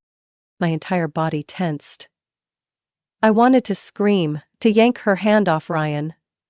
But before I could react, Ryan stepped back, raising his hand to rub the back of his neck, clearly uncomfortable. "Emily," I said through clenched teeth, my voice low. "What are you doing?" Emily blinked innocently. "Oh, relax, sis, I'm just playing around." "Playing?" I sneered. "You call touching my boyfriend playing?" Ryan placed his hand on mine, his voice dropping. "Catherine, you're overreacting. Emily was just joking." I turned to him, the frustration in my chest ready to explode. "Joking? So you think it's completely fine for my sister to put her hands on you right in front of me?" Ryan sighed, his tone a little annoyed. "You're making this a bigger deal than it is, Catherine. I'm not interested in Emily, and I'm sure she doesn't mean anything by it. You're just being too sensitive." "Too sensitive?" A cold shiver ran down my spine. Emily stood there, arms crossed, staring at me defiantly, like she knew I couldn't do a thing. I clenched my fists, anger and hurt tightening around my throat. I wasn't imagining things. Everything was happening right in front of me. But Ryan, the one who should have been on my side, was telling me to calm down. I felt like I was standing alone on a tightrope, teetering between reality and doubt. But part of me had started to understand. The truth was right in front of me, I just needed to find a way to prove it. And I wasn't going to let anyone make me doubt myself again. I knew I couldn't stay silent any longer. If I kept letting things slide, Emily would keep pushing the boundaries, and I'd keep being pushed to the sidelines in my own relationship. I couldn't wait any longer. I needed to confront her. The next day I called Emily, trying to keep my voice as calm as possible. "Are you free? I want to see you." Emily hesitated for a moment, then agreed. "Sure. Where do you want to meet?" "The cafe near your place. I'll be there in 30 minutes. When I arrived, Emily was already seated at a window table, holding a latte in her hand. She looked completely relaxed, carefree, as if nothing had happened. That only made the anger inside me rise even faster. I sat down across from her, skipping any polite small talk. "We need to talk." Emily raised an eyebrow, giving me a mocking smile. "About what, dear sister?" I clenched my jaw, feeling the blood in my veins start to boil. "You know exactly what this is about." Emily set her coffee down, crossing her arms. "If you're here to talk about your awful attitude these past few days, then I don't think there's anything to say." I looked her straight in the eyes, not backing down. "You're flirting with Ryan." Emily let out a sharp, mocking laugh. "What? Are you serious right now?" "Dead serious." I stood my ground. "You think I haven't noticed? The unnecessary touches, the overly sweet smiles, and the way you look at him like..." "Like what?" Emily cut me off, her gaze suddenly cold. I tightened my fists under the table. Like you want something that doesn't belong to you. Emily raised an eyebrow, then burst out laughing, louder than before. Oh my God, are you jealous of me, Catherine? Is this the first time you've felt like you're not good enough? Her words cut through me like a blade. I took a deep breath, trying to stay calm. This isn't about jealousy. It's about respect. You're getting married, Emily. Your fiancé is Daniel, not Ryan. So why are you doing this? Emily leaned back in her chair, crossing her legs and folding her arms, her face completely unapologetic. Do you seriously think I'm trying to steal Ryan? You're pathetic, Catherine. Do you really not trust your own relationship that much? The anger rose to my throat. I slammed my hand on the table, causing a few people in the cafe to turn and look. Don't dodge the question. You know exactly what you're doing. Don't pretend to be innocent. Emily shook her head, the smile on her face fading. You're always like this, always thinking the world is out to get you. It's exhausting. I glared at her, my voice dropping. Emily, I'm warning you, stop before it's too late. Emily shot to her feet, pushing her chair back with a sharp screech. You're insane, Catherine. If you want to keep living in your delusions, go ahead, but leave me out of it. I stood too, staring straight into her eyes. You pulled yourself into this, Emily. I'm just trying to remind you. Emily tossed her hair over her shoulder, her eyes like ice. You don't have the right to remind me of anything. You're just bitter because I have everything, and you don't. I clenched my fists, but tried to stay calm. So Ryan's part of that everything too, huh? Emily pressed her lips together, and for a second, something flickered in her eyes.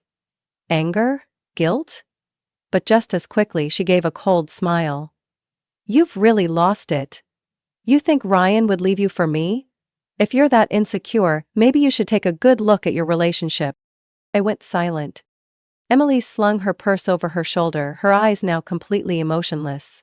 If you can't even trust your own boyfriend, that's your problem, not mine. And with that, she turned and walked away, leaving me standing there in a storm of tangled emotions. I watched her walk off, feeling like something between us had just completely collapsed. From that moment on, I knew Emily and I had crossed a line we could never return from. I knew this wouldn't be the end of it. Emily had never backed down from an argument, especially not when she felt threatened. And just as I expected, less than a day later, I got a call from Mom. Her voice was nothing like its usual gentle tone. Catherine, do you even know what you've done? She nearly shouted the moment I picked up. I sighed, gripping the phone tighter. Mom, I don't know what Emily told you, but I can assure you. Don't lie to me, she snapped, her voice full of fury. Emily called me last night sobbing. You insulted her, accused her of horrible things right before her wedding. How could you be so selfish, Catherine? I closed my eyes, feeling a sharp pain in my chest. Mom, I only told Emily she should keep her distance from Ryan. Can't you see there's something off about the way she acts around him? Off? My mother's voice was ice cold. Emily is just being friendly. She loves Daniel. She has no reason to do the things you're imagining. You're the one destroying everything. I let out a bitter laugh. Friendly? So putting her hands on my boyfriend is friendly now? Laughing way too hard at his boring jokes is just friendliness too? Exactly, my mom practically screamed. Have you lost your mind, Catherine? You're jealous of your sister, right before her big day. I was stunned. Jealous? Is that really what they thought of me? Mom, this isn't about jealousy. I tried to keep my voice calm. This is about Emily crossing the line. And I'm just trying to protect my relationship. But my mother didn't listen. She never really had. You've always been like this, Catherine, always trying to ruin other people's happiness. Ever since you were a child, you've kept your distance, never trying to fit in with this family. And now, when your sister finally has a perfect life, you're trying to drag her down. I felt a lump in my throat. Mom, please. No, I don't want to hear another word. If you can't act like a real sister, don't expect this family to stand by your side. I heard a sharp click as the call ended. I stared at the phone screen, my heart pounding. They didn't believe me. They never intended to believe me. I tried to calm myself, but the feeling of betrayal clung to me the rest of the day. When Ryan came home, I knew I had to talk to him. "Ryan," I began, my voice hoarse from exhaustion. "Can you sit down? I need to talk to you." He frowned but sat down. "What's going on?" I swallowed hard, trying to find the right words. "I spoke to Emily. I told her to stop. That I wasn't comfortable with the way she acts around you." Ryan sighed, rubbing his forehead. "This again, Catherine?" A wave of anger surged inside me. "This again? Do you really not see anything wrong?" He looked at me, visibly annoyed. "You're doing this to yourself, Catherine. I already told you. Emily doesn't mean anything by it. This is all in your head." I let out a bitter laugh. "So you're taking her side too?" Ryan leaned back in his chair, arms crossed. "I just think you're overreacting. You're letting negative thoughts control you. Instead of trusting me, you're choosing to be suspicious and making a problem out of nothing." "Nothing?" I repeated, my voice trembling with anger. "That's right," he nodded, completely unfazed. "Catherine, if you keep this up, you're going to push everyone away. Not just Emily, but your parents too. Maybe even me." I froze. His words echoed in my head like a sentence. Was I the one at fault? Was I the one ruining everything? A painful ache spread through my body. Not just my family, even the man I loved, wasn't on my side. I clenched my hands on my lap, my nails nearly digging into my skin. Ryan sighed again, his tone softening. "I just want you to calm down. Don't let these thoughts hurt you. I love you, but I can't keep proving to you over and over that nothing's happening." I looked at him, looked long and hard. Part of me wanted to believe him, wanted to believe I was just overthinking. But deep down, I knew I wasn't crazy. I knew something was going on. The problem was, I had no one on my side. I had prepared myself for a lot. I'd come to terms with the fact that my family wouldn't believe me, that Ryan would keep defending Emily. But I never thought I'd have to witness my own nightmare unfold. A week before Emily's wedding, my parents hosted a small party at their house to celebrate. I didn't want to go, but after multiple calls from my mom pressuring me, I decided to show up. Not because I wanted to make peace, but because I didn't want to give them another reason to call me selfish. The house was glowing with lights, laughter echoing through the backyard, and everyone was full of excitement. I tried to blend in, to keep my composure, even though Emily kept shooting me challenging looks whenever our eyes met. I needed some air. I quietly slipped into the house, walking down the hallway toward the front yard where it was quieter, but as I turned the corner, I stopped in my tracks. What I saw froze me on the spot.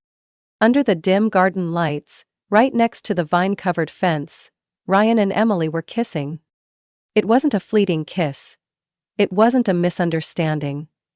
They were wrapped around each other like nothing else in the world mattered in that moment. Ryan's arms were around Emily's waist, and she had hers locked around his neck. Their bodies pressed tightly together. Time stopped. I couldn't breathe. My head spun so hard I wasn't sure if I could even stay standing. A deep, searing ache spread through my chest. Like someone had just taken a knife to the last remaining pieces of trust I had. Then I screamed. A raw, broken sound that shattered the stillness around us. "What the hell is this?" Ryan jolted, whipping around to face me, his face pale as a ghost. Emily froze, her eyes wide like she'd just been caught stealing in broad daylight. I couldn't believe what I was seeing. No one said anything for a few seconds. The only sounds were my ragged breathing and the wind rustling through the leaves. Then Ryan began to stammer. "Catherine, I can explain." I let out a bitter laugh, my voice catching. "Explain? What are you gonna say? That I imagined it? That I'm overreacting again?" Emily stepped forward, her voice shaky. "Catherine, It's not what you think. I stared at my sister, hatred boiling inside me. Not what I think? I threw my hand toward them. I just saw it with my own eyes. How long has this been going on? Or is this just the first time I happened to be here to see it? Ryan reached out as if to touch me, but I stepped back. Don't touch me. My voice dripped with disgust, eyes burning with tears I refused to let fall. Both of you betrayed me. Emily, you're my sister. And you, Ryan? You stood there defending her, telling me I was imagining things. Emily began to cry, her voice trembling. I'm sorry. I didn't mean to. Didn't mean to what? I snapped, laughing bitterly. Didn't mean to kiss my boyfriend? Or didn't mean for me to catch you? Ryan opened his mouth, but I didn't want to hear it anymore. Save it. I clenched my fists, my voice so cold I barely recognized it. I'd been so stupid, believing your lies, convincing myself I was just being paranoid. But no, I was right all along. I took a step back and turned away. Wait, Catherine! Ryan called after me. But I didn't stop. Emily sobbed behind me, but I didn't care. I couldn't stay there for another second. My footsteps echoed on the gravel path toward the driveway. I nearly ran to my car, my hands trembling as I unlocked the door. I couldn't believe everything I had. My family, my boyfriend, my sister, had all fallen apart in an instant. But I didn't have time to break down. I needed to get out of there. I had to escape this circle of lies before it crushed me completely. I sat in my apartment, the soft yellow light casting shadows on the blank wall. Everything inside me felt like a raging storm, tearing through every corner of my mind. I had driven all night without a destination, just trying to outrun reality. But now, sitting alone, the pain hit harder than ever. Ryan had betrayed me. Emily had betrayed me. And now, Mark, Emily's fiancé, was the only one who didn't know the truth. I picked up my phone, scrolling to his name in my contacts. I didn't know Mark well, but I knew he was a good man, or, at least, someone who didn't deserve to be lied to like this. I hesitated for a second. If I told him, Emily's wedding would fall apart. My family would hate me even more. But if I stayed silent, Mark would walk into a marriage built on lies, completely unaware that his bride-to-be had kissed her sister's boyfriend just a week before their wedding. I took a deep breath and hit call. It rang twice before Mark picked up. Hello, Catherine? I gripped the phone tightly, trying to keep my voice steady.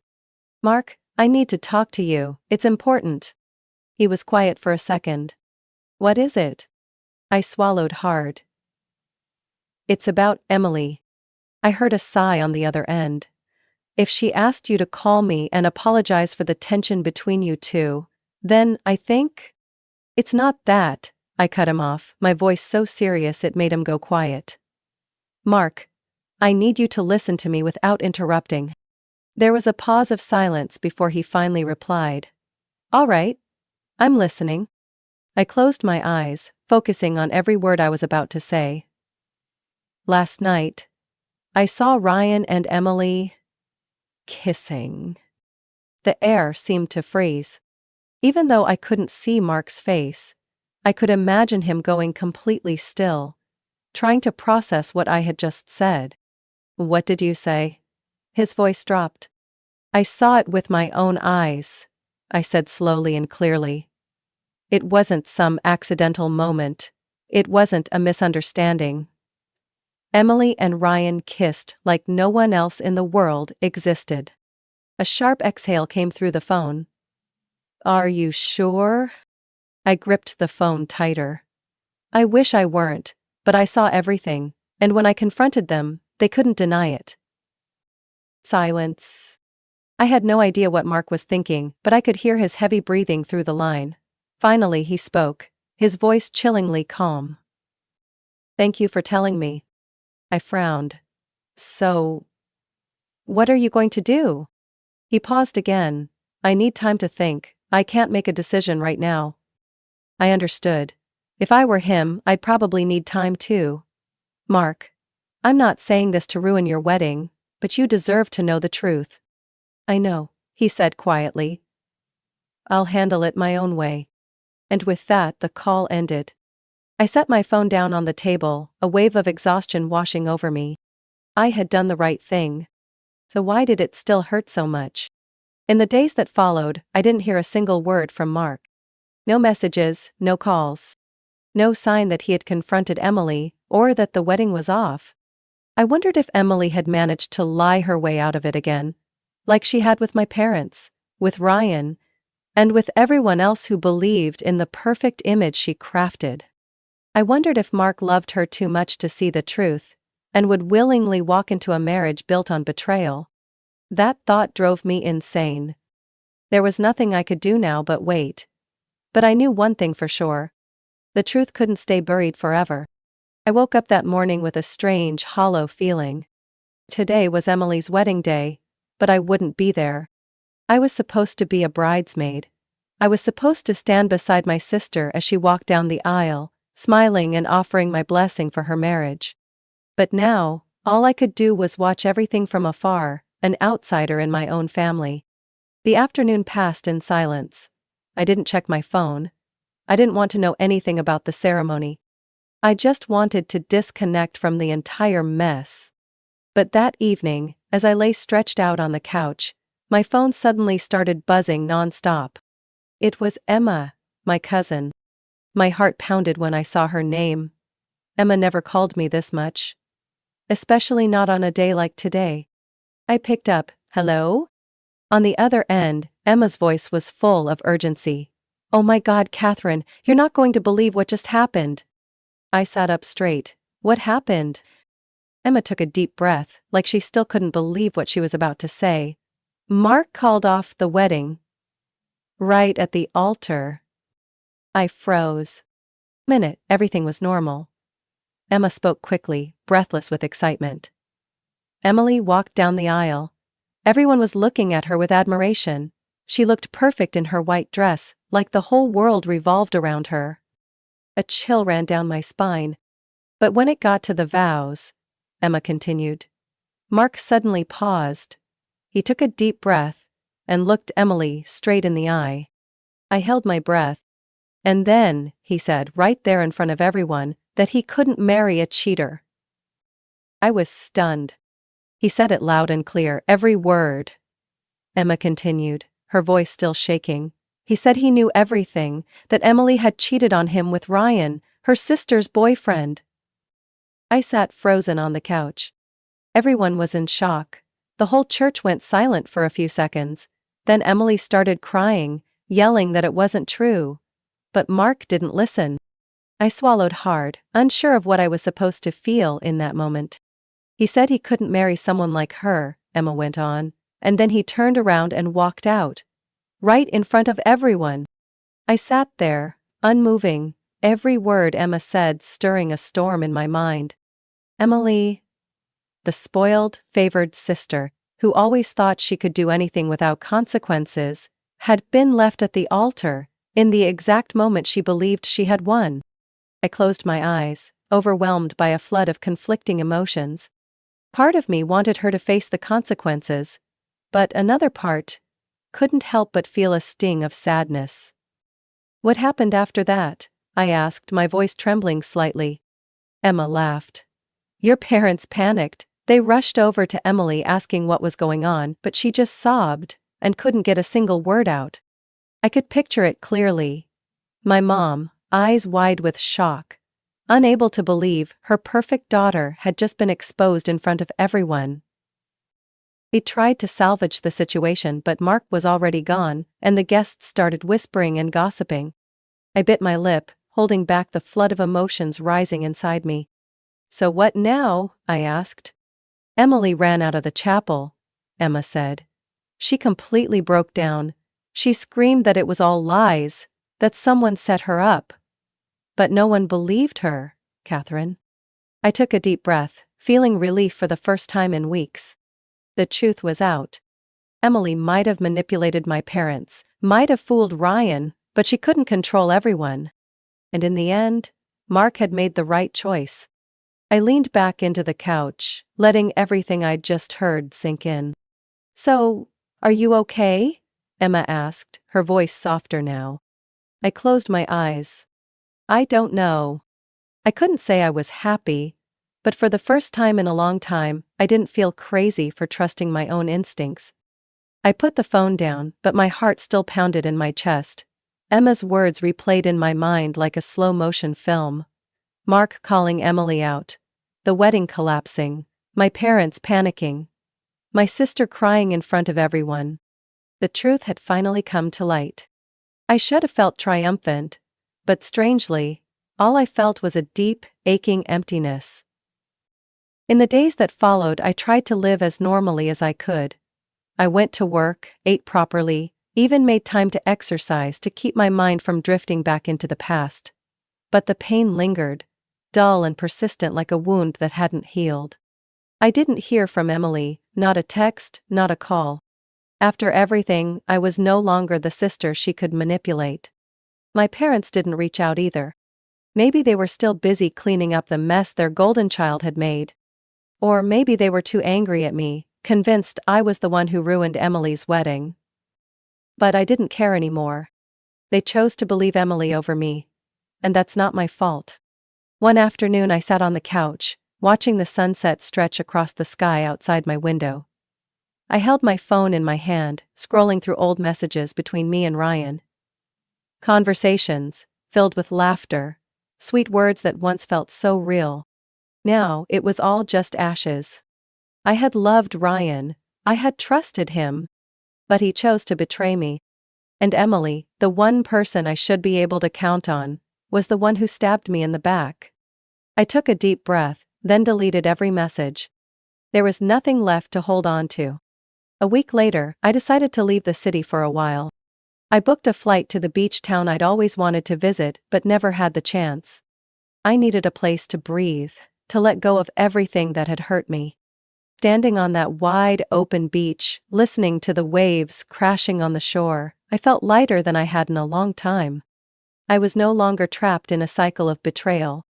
I no longer had to exhaust myself trying to please a family that never truly valued me. I was free. But more than that, I had learned something important. My intuition was never wrong.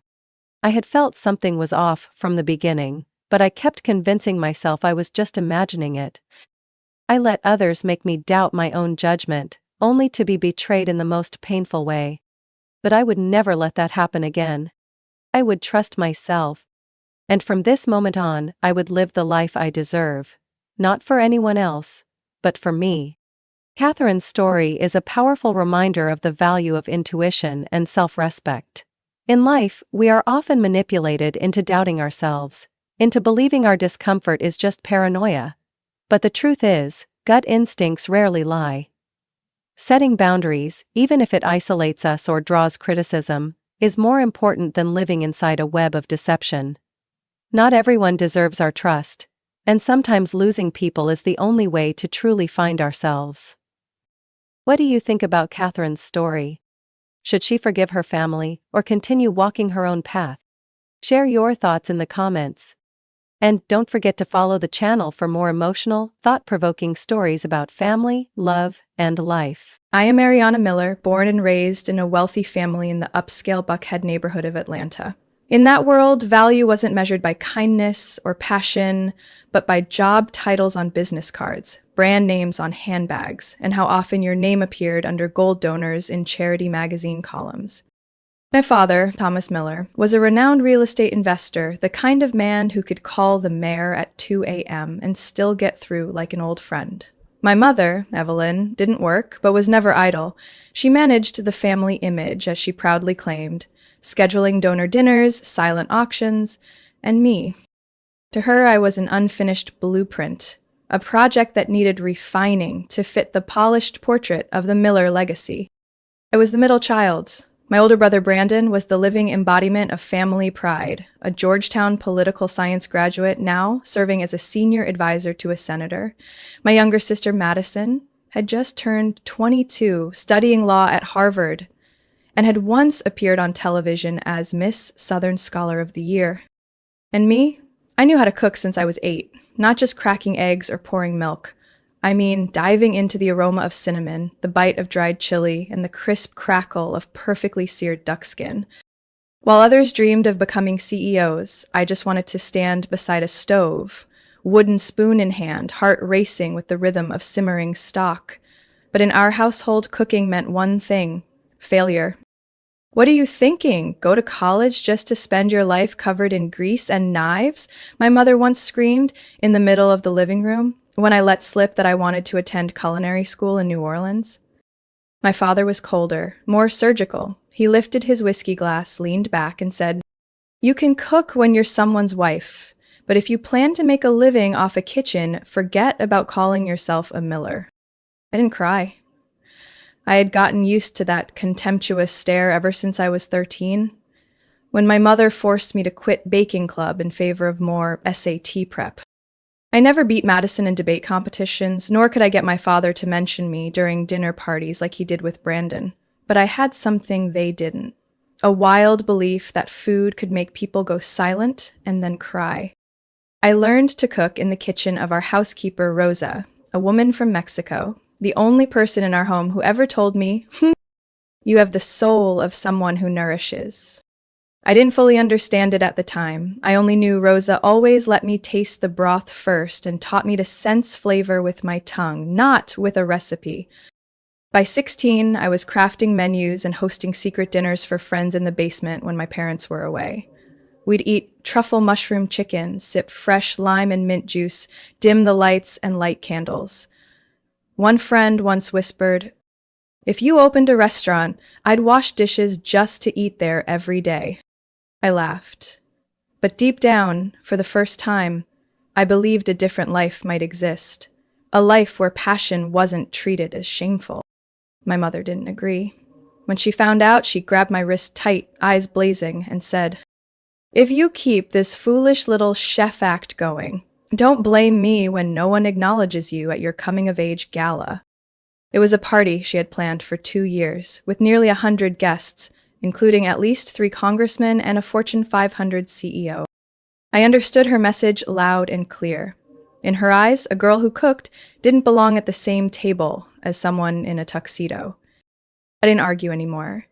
But from that day forward, I started saving my scholarship money, enrolling in online culinary classes, and writing menus in my journal. I didn't know where I was going or how I'd get out of that world, but I knew one thing. I wasn't born to sit quietly, eating cold soup at a table where my heart had no seat. I was accepted into the business administration program at the University of Michigan when I was 18, exactly what my family expected. It was a prestigious school, the kind you could brag about at cocktail parties, as my mother once put it. When they dropped me off at the dorms, my father shook hands with the dean, smiling like he was closing a deal. My mother was too busy adjusting her Hermes scarf, but still managed to remind me, "Don't disappoint us, Ariana. No one wants to invest in a half-baked degree." I nodded. On the surface, I was the perfect Miller daughter, neat, top GPA, punctual, but beneath that, I was living a second life. The dorm basement had a small, mostly abandoned kitchen because students preferred takeout over cooking. I made it my secret kitchen. After classes in finance and supply chain management, I'd tie on my apron, play soft jazz, and cook white wine mushroom sauce for my 3 roommates. At first, it was just small weekend dinners, but then rumors spread. A quiet brunette girl who made lasagna better than any Italian place in town. A freshman who could recreate orange-glazed shrimp like it came straight from a New Orleans bistro, down to the fry temperature and the perfectly shaved citrus peel. I didn't advertise, I didn't post a menu, but students began slipping envelopes under my door, some with $10 bills, others with a cheap bottle of wine, in exchange for a seat at the Saturday underground supper. I called the group the Fork Society. 8 guests max, 3 mains, 1 dessert. No phones, no photos, and absolutely no mention of my identity.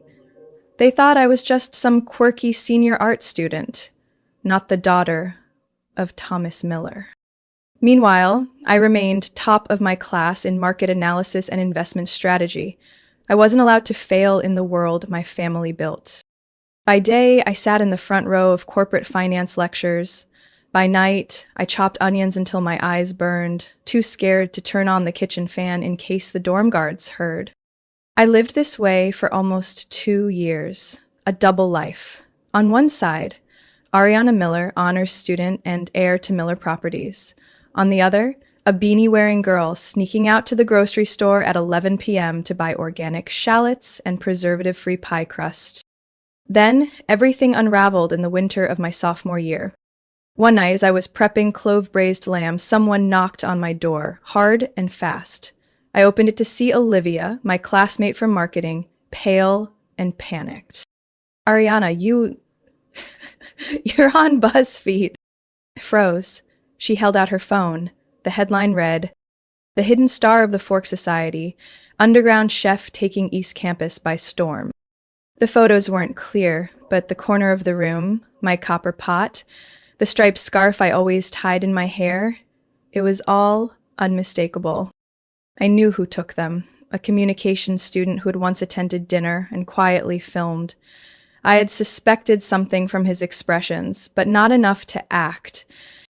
The article went viral within hours. Someone sent the link to my mother. 3 days later, I got a video call. She didn't say hello. Her voice was sharp, cold. How embarrassing. A Miller cooking in a basement like some vagrant. Do you think people admire that? I bit my tongue. We're going to handle this. You'll apologize publicly, shut down this nonsense, and return to the proper path. Understood? Answered calmly. No. She stared at me like I just spat on the family name. Then don't expect another cent from this family. I ended the call. Behind me, the pot was still bubbling. The smell of herbs and meat filled the cold January air. Some people lose everything when their secrets are exposed. But me? For the first time, I felt free. I dropped applied finance the following week. No one warned me that living as your truest self means watching old doors slam shut, while new ones, bigger and scarier, creak open. About 2 months after my exposure with the Fork Society, I received an email from a strange address. Subject, evaluation from Chef Donovan, Detroit Gourmet Showcase. I could barely breathe. It was the premier culinary event in the Midwest, reserved for chefs from major restaurants only. I hadn't applied. Turned out, one of my secret supper guests was the son of one of the judges. He'd sent a box of my homemade olive bread to him, with a note. Donovan Miller, a name that made chefs sweat. 2 Michelin stars for Harbor and Hearth in Boston. They called him the Iron General of the modern kitchen. I reread the final line of his email. I have an apprentice slot at the Slate. It's for someone with the guts to go all in. You have 3 days to reply. Then I move on. I sat still for 15 minutes, staring at my hands. The faint scar on my thumb still lingered, a reminder of slicing onions 3 ways in a freezing dorm basement. I touched it like a secret signal. This is it. The next day, I emptied my bank account. $1,920. Enough for a train ticket to Detroit and a temporary Airbnb in Midtown. I packed 1 suitcase, my personal knives, and a brown ink recipe notebook I'd kept hidden since high school. The Slate was tucked inside a repurposed brick building. Black glass windows, no sign outside. Inside was a world without illusions, stainless steel, ovens imported from Spain, a timer clock over every station. I was assigned to the starter prep team, the lowest tier in Donovan's kitchen hierarchy. My supervisor, Mireille, a Haitian woman with mountain rock composure and scale-perfect precision, showed no mercy. First night, I got yelled at for slicing cucumbers the wrong thickness. This isn't a dorm salad bar, she barked. Each slice must be exactly 1/4 inch, not more, not less. I bowed my head, didn't argue. Redid the whole batch. 3 weeks in, I hadn't touched a single premium ingredient, just chopped, rinsed, arranged. If lucky, I got to taste broth with the back of a spoon. Then one night, after close, Donovan called me into his office. He didn't waste time. I saw your radish cut 18 seconds flat, and that ginger tart from last Saturday. I swallowed. 1, your skills beat most culinary school grads. 2, your palate's nearly precise, but he squinted. Can you handle real heat? I looked him in the eye. I didn't leave my family, live off instant noodles, and sleep on a couch to plate salads. He let out a soft chuckle. The first, then be on main station tomorrow. I walked home near 2 a.m., legs aching but heart pounding. I flipped on the lamp and opened my notebook, each page glowing like a spellbook. I served as junior sous chef at the Slate for 7 months. Donovan trained me personally. Every service was a masterclass in instincts no textbook could teach. Feeling heat by smell. Reading stress from the rhythm of knives on wood. It was there I met Jonah, a food photographer filming a PBS documentary. He'd come to shoot behind-the-scenes footage and later invited me to co-host a small charity dinner at the Detroit Art Museum. We curated a 6-course menu themed cuisine without credentials, recipes by young chefs once dismissed or overlooked.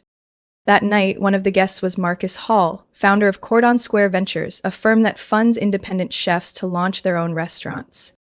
After dessert, a chilled lemon butter tart with poppy seed sauce, he walked up to me, eyes lit like he'd just struck gold. Ms. Ariana, we need to talk. Ever thought about owning your own restaurant? I clutched my water glass to steady my hand, not because I didn't know the answer, but because I knew it too well. I turned 23 in a 3rd-floor apartment on Detroit's east side where the hot water came and went and the rats were as bold as special ops. It had 2 bedrooms but was divided into 3 living spaces using folding partitions. I slept on an old mattress by the window, next to a broken heater and a few potted plants I kept to mask the musty scent of peeling walls. My housemates included Clara, a nocturnal interior design student who lived like a vampire, Deshawn, a delivery driver and aspiring rapper, and Cam, a stage tech who tested lighting rigs right in our kitchen. We weren't family, but we were a bunch of quiet strugglers trying to survive. By day, I worked as a line cook at a newly opened restaurant in Midtown, handling nearly all the hot dishes on the middle station. Mornings started at 6 a.m. with deliveries, sorting, and prep, and ended after midnight when I was the last one scrubbing the kitchen. I didn't own a car. In winter, I wore a knit hat, wrapped my scarf twice, and walked over a mile through ankle-deep snow to make my morning shift. Some days the cold was so biting, my knife would slide off frozen meat instead of slicing through. At night, I didn't stop. I studied French culinary textbooks, learning how to break down collagen with low heat and long cook times. I watched Japanese chefs on YouTube, recording every knife movement. I knew if I only cooked well, I'd forever be working for someone else. In early March, I borrowed $15,000 from a microloan program for young female entrepreneurs. The terms were strict and the interest was steep. But I signed without blinking. I used it to enroll in a restaurant operations course at a local training center, taught by former executives from a well-known fine dining chain. Nights at school, days in the kitchen, and sourdough test bakes past midnight. That was my rhythm for 8 straight months. Some nights I'd fall asleep on the study desk, still holding a wooden spoon. No one knew I was the daughter of Thomas Miller, a real estate mogul in Georgia. No one needed to. I began building my restaurant dream piece by piece. An open kitchen concept where diners could watch every step. A seasonal menu using local ingredients, and a Scandinavian-inspired minimalist aesthetic. I named it Cedar Table because when I was a kid and said I loved cooking, my father tapped the cedar dining table at home and said, "You can use this table for your econ homework, not to play chef with food." Now I'd turned that name into something I owned. Every weekend, I hosted an underground supper club in that 3rd-floor apartment. Guests sat on folding chairs around a makeshift table, built with salvaged stage wood. The 3-course menu changed weekly, with suggested prices between $25 and $40, paid through Venmo. Even though I only served 6 people per session, word started getting around. A local food blogger, Vanessa Tran, wrote a heartfelt review of her Cedar Table pop-up edition meal. It went viral in Detroit's foodie circles. One night, as I finished the last of the dishes, Clara burst into the kitchen, eyes lit up. "You're in Detroit Weekly's Future Tastemakers column. They're calling you the secret chef with a palate bigger than this city." I smiled, a rare one, not out of pride, but because I knew the rule: dishes come first, then dreams. I still owed $9,300. I didn't have a business license, no storefront, no investors, but I had something many ahead of me no longer did: a steel belief that I was on the right path, even if it was all sharp rocks and cold snow. Because opportunity never knocks. It waits for you to stay up late, dry a plate with a clean towel, and ask yourself, what dish will I cook tomorrow to step closer to the dream? That evening, after the supper club wrapped up, I was wiping down the old folding table when a man in a trench coat walked into the apartment without knocking. Cam followed behind him, looking a little pale. "Amiana, he said you invited him." I looked up and froze. The man standing in front of me was none other than Marcus Hall, the investor who once offered to back me when I was still at the Slate. "I've been trying to get a seat at your supper club for 3 weeks, he said, voice calm and steady. "I finally called Jonah to get your address." I was confused. He wasn't on tonight's guest list, but I knew one thing. When someone like Marcus Hall comes to you, you don't send them out of the kitchen. I offered him a seat, poured the last glass of wine, and quietly remade my signature pumpkin gnocchi. Pillowy, soft, glazed in brown butter and fresh sage. He ate in silence, no phone, no small talk between bites. That was a good sign. When he put his fork down, he asked only one question. "How much risk are you willing to take for your dream?" I answered without hesitation. "I've already risked 100%. Now I just need someone to believe in it with me." 4 weeks later, we signed the official partnership. Marcus agreed to invest $1.2 million on the condition that I remain executive chef and co-own 40% of the startup restaurant. He had the connections to secure a prime space, a former bank on Randolph Street, right in the heart of downtown Detroit. I named the restaurant Rowan, a tree symbolizing protection and renewal, a reminder that no matter how much the past tried to bury me, I stood back up. The design was led by Clara herself. Cool ash tones, reclaimed wood, frosted glass. Every table was positioned so diners could see into the kitchen. Not to show off, but to remind them that food comes from sweat and patience. I rehired the same people who stood with me at the supper club. Kim took over operations. Deshawn handled logistics. Mireille, the same woman who once yelled at me for slicing cucumbers wrong, left the Slate to become my sous chef. We opened after 8 months of construction and preparation. On opening night, I could barely breathe, but when the first guests walked in, a tall, elderly woman with her daughter, I heard them whisper, "I didn't think Detroit had a place this elegant without being over the top." I knew I was on the right track. For the first 90 days, Rowan was booked almost every night. Articles were written, food critics stopped by and left 4.5-star reviews. A local TV feature called us a fresh breath of Midwestern cuisine.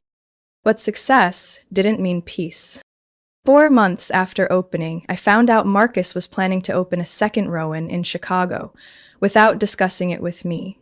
I wasn't against expansion, but Rowan couldn't be a soulless brand. I invited Marcus to dinner. On the table was smoked salmon with pickled star anise radish, the first dish I ever created back in my dorm room. I said plainly, "Rowan can be a dream with a soul, or it can be an investment project, but it can't be both." Marcus stayed quiet for a moment, then set down his napkin. "Then buy me out." I hadn't expected him to say that, and I definitely hadn't expected him to mean it. 3 weeks later, I held the signed transfer papers. With support from a local women's investment fund, I officially became the sole owner of Rowan just 6 months after its birth. I stood beneath the sign etched into the front window. Rowan, engraved, reflecting the glow of the city at night. I didn't cry. I didn't post a made it photo online. I just stood there. Left hand holding the keys, right hand touching my neck, where I still wore the necklace Grandma Rosa gave me when I was 13, with a silver spoon pendant. And in that moment, I knew. I no longer needed to knock on anyone's door to be let into their world. I had built a door of my own. Thursday afternoon, I was reviewing next week's reservation list when Marla, the front of house manager, handed me a firm, ivory envelope with gold-embossed lettering. The Miller family cordially invites you to the engagement celebration of Madison Miller and Alexander Bryant at Rowan Restaurant, May 18th, 7 p.m. I froze. Madison, my youngest sister. The same girl our mother used to parade around charity events, calling her the brightest hope of the Miller family. The same person who hadn't asked how I was doing for the past 5 years. I opened the reservation list for that day. Private party, 12 guests, booked by Evelyn Miller.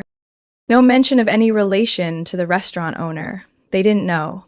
They had booked the engagement dinner for their golden daughter right at the restaurant they once declared I would never be good enough to open. I spent the evening thinking. I could cancel. I could ask someone else to host and vanish into the background, but I didn't. I would be there, not for revenge, but to witness how they'd treat me now, thinking I was still just a girl who cooks. On the evening of May 18th, I wore a simple black dress and old low heels. No jewelry, no heavy makeup. My hair neatly pinned. I walked in through the front entrance, not the kitchen like I usually did. Marla looked at me like she'd seen a ghost. "Are you sure?" she whispered as I passed. I nodded. "I'm just a regular guest tonight." My family had arrived early. They occupied the long table at the center of the room, the most prominent spot. My mother wore a cream Chanel suit, holding a glass of red wine like a performer mid-act. Madison, the bride-to-be, beamed next to her fiancé Alexander, who looked exactly like his LinkedIn profile picture. Brandon, my eldest brother, still had the air of a political advisor, gray tie, analytical gaze. My father was critiquing the wine temperature with the confidence of someone who'd never washed a glass in his life. I approached. My mother turned, her eyes instantly scanning me with reflexive judgment. "Oh, Ariana." A pause just long enough to imply, "We didn't expect you to show. We didn't receive your RSV." I didn't think it needed to be formal, I smiled. I just came to congratulate Madison. Madison leaned in to kiss my cheek, a breeze passing through. "That's great, I thought you'd be busy with the kitchen." Alexander shook my hand. "Pleasure to meet you." His voice had the crisp pronunciation of a law school grad, the exact son-in-law profile my mother always dreamed of. I sat at the open seat at the end of the table, received a glass of water from the server. It was Marcus, a seasoned staff member I had trained for 3 months. He glanced at me, curiosity flashing in his eyes, but I gave a subtle shake of my head. Dinner began. The first course was roasted beet soup with basil oil and coconut cream, a dish I created during Rowan's first winter. "Looks interesting," my mother commented, trying a spoonful. "At least it's not too rich." Brandon frowned. "Is this vegan?" "Times change, brother," I murmured. "So where are you working these days?" Brandon pressed. "In a few places." "Like a casual restaurant? Or are you selling food online?" Alexander chimed in. "Detroit has some cool community kitchens. Have you ever worked in one of those?" I swallowed a bite of bread. "I have, in the past." Madison set her glass down. "Are you living alone now? I heard you moved." "Yes, I heard that too," I smiled. "The investment world is full of rumors." My mother glanced at the menu. Bok with cherry glaze. Sounds like something a junior chef would try. "A bit ambitious," my father nodded. "And not cheap," Brandon raised an eyebrow. "Who owns this place anyway?" I took a sip of water, tasting the faint mint, a detail I had requested from the very first week we opened. "Someone who loves food," I said softly, "not someone who cares about LinkedIn profiles." Marcus brought out the wine, my mother asked. "Haha, that waitress looks familiar." "He's the manager," I corrected. Alexander flipped the menu. "Oh, Wagyu beef with black truffle sauce. Who came up with that?" "A woman," I said without blinking. Didn't attend culinary school, no MBA, but has an excellent palate. The table paused. Madison put her knife down. Are you implying something? I smiled, turning to Marcus. Would you mind bringing me the check before dessert? Dinner reached dessert. A chilled lemon tart with torched meringue at the table. Madison frowned as Marcus brought it out, tilting her head like she was trying to judge whether this playful dish lived up to the Miller family's standards. Too light, my mother commented, not having tasted it yet. Certainly not a classic French flavor, my father added. Do you think this kind of dish works for a wedding? Madison spun her plate, not taking a single bite. I didn't get a chance to respond before Marcus returned, holding a black leather folder with the bill. He placed it in the center of the table like a conductor closing the final note of a symphony. Brandon reached for it first, but Alexander beat him to it. He opened the folder, skimmed it quickly, then looked up abruptly. Wait, just drinks? No food charges? My father leaned in, frowning. Is this a mistake? The full bill should be included. Marcus remained calm. No mistake, Mr. Bryant. The meal was paid in advance by the restaurant owner. All eyes turned to me. I stayed seated, hand resting lightly on my water glass. My mother blinked. The owner is your friend. Marcus stepped forward with a smile. Allow me to officially introduce. This is Chef Ariana Miller, executive chef and sole owner of Rowan. A silence dropped over the table like someone had cut the power. Madison stared at me, mouth slightly open, as if trying to process whether she'd heard correctly. You own this place? I stood, slowly adjusting the strap of my watch. Yes, this is my restaurant. I built it with the first investment from a diner who tasted my pumpkin gnocchi in a third-floor apartment last year. Brandon leaned forward, looking at me with eyes not used to being outmaneuvered. Hold on, you're the owner? This whole brand? The property, the team, from the menu to the shape of the water glasses. My mother shifted her chair slightly, as if to dodge the ceiling light now shining directly on her. But you never said you were running anything. I smiled softly. Because when I was just the girl who cooked, no one asked what I was building. Only when I'd give it up. Alexander swallowed hard. But didn't you also write a book? Is the hidden fork in food and wine yours? Yes, publishing next month. A portion of the profits will fund my mentorship foundation for young chefs from overlooked neighborhoods. The entire table went still. I reached into my bag, pulled out a printed mock-up of the book cover, and placed it in front of my mother. She looked at the fine print below my name. Chef, founder, educator. Madison let out a dry, brittle laugh. So, while I thought you were living off frozen meals and coupon clippings, you've been building an entire culinary empire? I said nothing, just nodded. Brandon leaned back in his chair, exhaling. I used to think you threw everything away out of stubbornness. You weren't wrong, I said. I threw away the family's expectations. But I kept myself. My mother clutched her purse strap, lips pressed tight. Ariana, I honestly had no idea you'd come this far. I looked her in the eye. Didn't know or didn't want to know. She looked down, said nothing. Marcus returned with a tablet. Ms. Ariana, conference room 2 is ready. The Manhattan Investor Group is waiting. I nodded. I'll be right there. As I turned away, my father spoke for the first time all night. You've done something no one in this family imagined, with your own hands. He paused. We owe you an apology. I didn't turn back. But I heard it. As the main doors closed behind me, I didn't feel relief. I didn't feel triumphant. I just felt at peace. 3 days after that fateful evening, I received a message from Madison. Can we meet for coffee? Not to explain. I just want to say this without a dinner table in between. I agreed. We picked a small cafe in Corktown, the kind that serves cappuccinos with slightly clumsy heart-shaped foam but real warmth. Madison arrived on time, wearing minimal makeup and for the first time a hoodie without accessories. I used to think I knew everything, she began. And now? I asked, taking a sip of espresso. Now I know. Understanding doesn't beat the courage to reevaluate. I said nothing. In her eyes, there was a kind of defenseless unease, rare for someone raised to believe failure was unacceptable. I'm sorry for thinking you gave up. You just refused to run someone else's race. You don't have to apologize, I replied gently, but thank you for saying it. A moment of silence passed. Will you come to the wedding? I nodded. Not as the odd one out or the embarrassment, just as the older sister. No strings attached. Madison looked at me as if searching for something behind those words. I do have a request, if that's okay. Go ahead.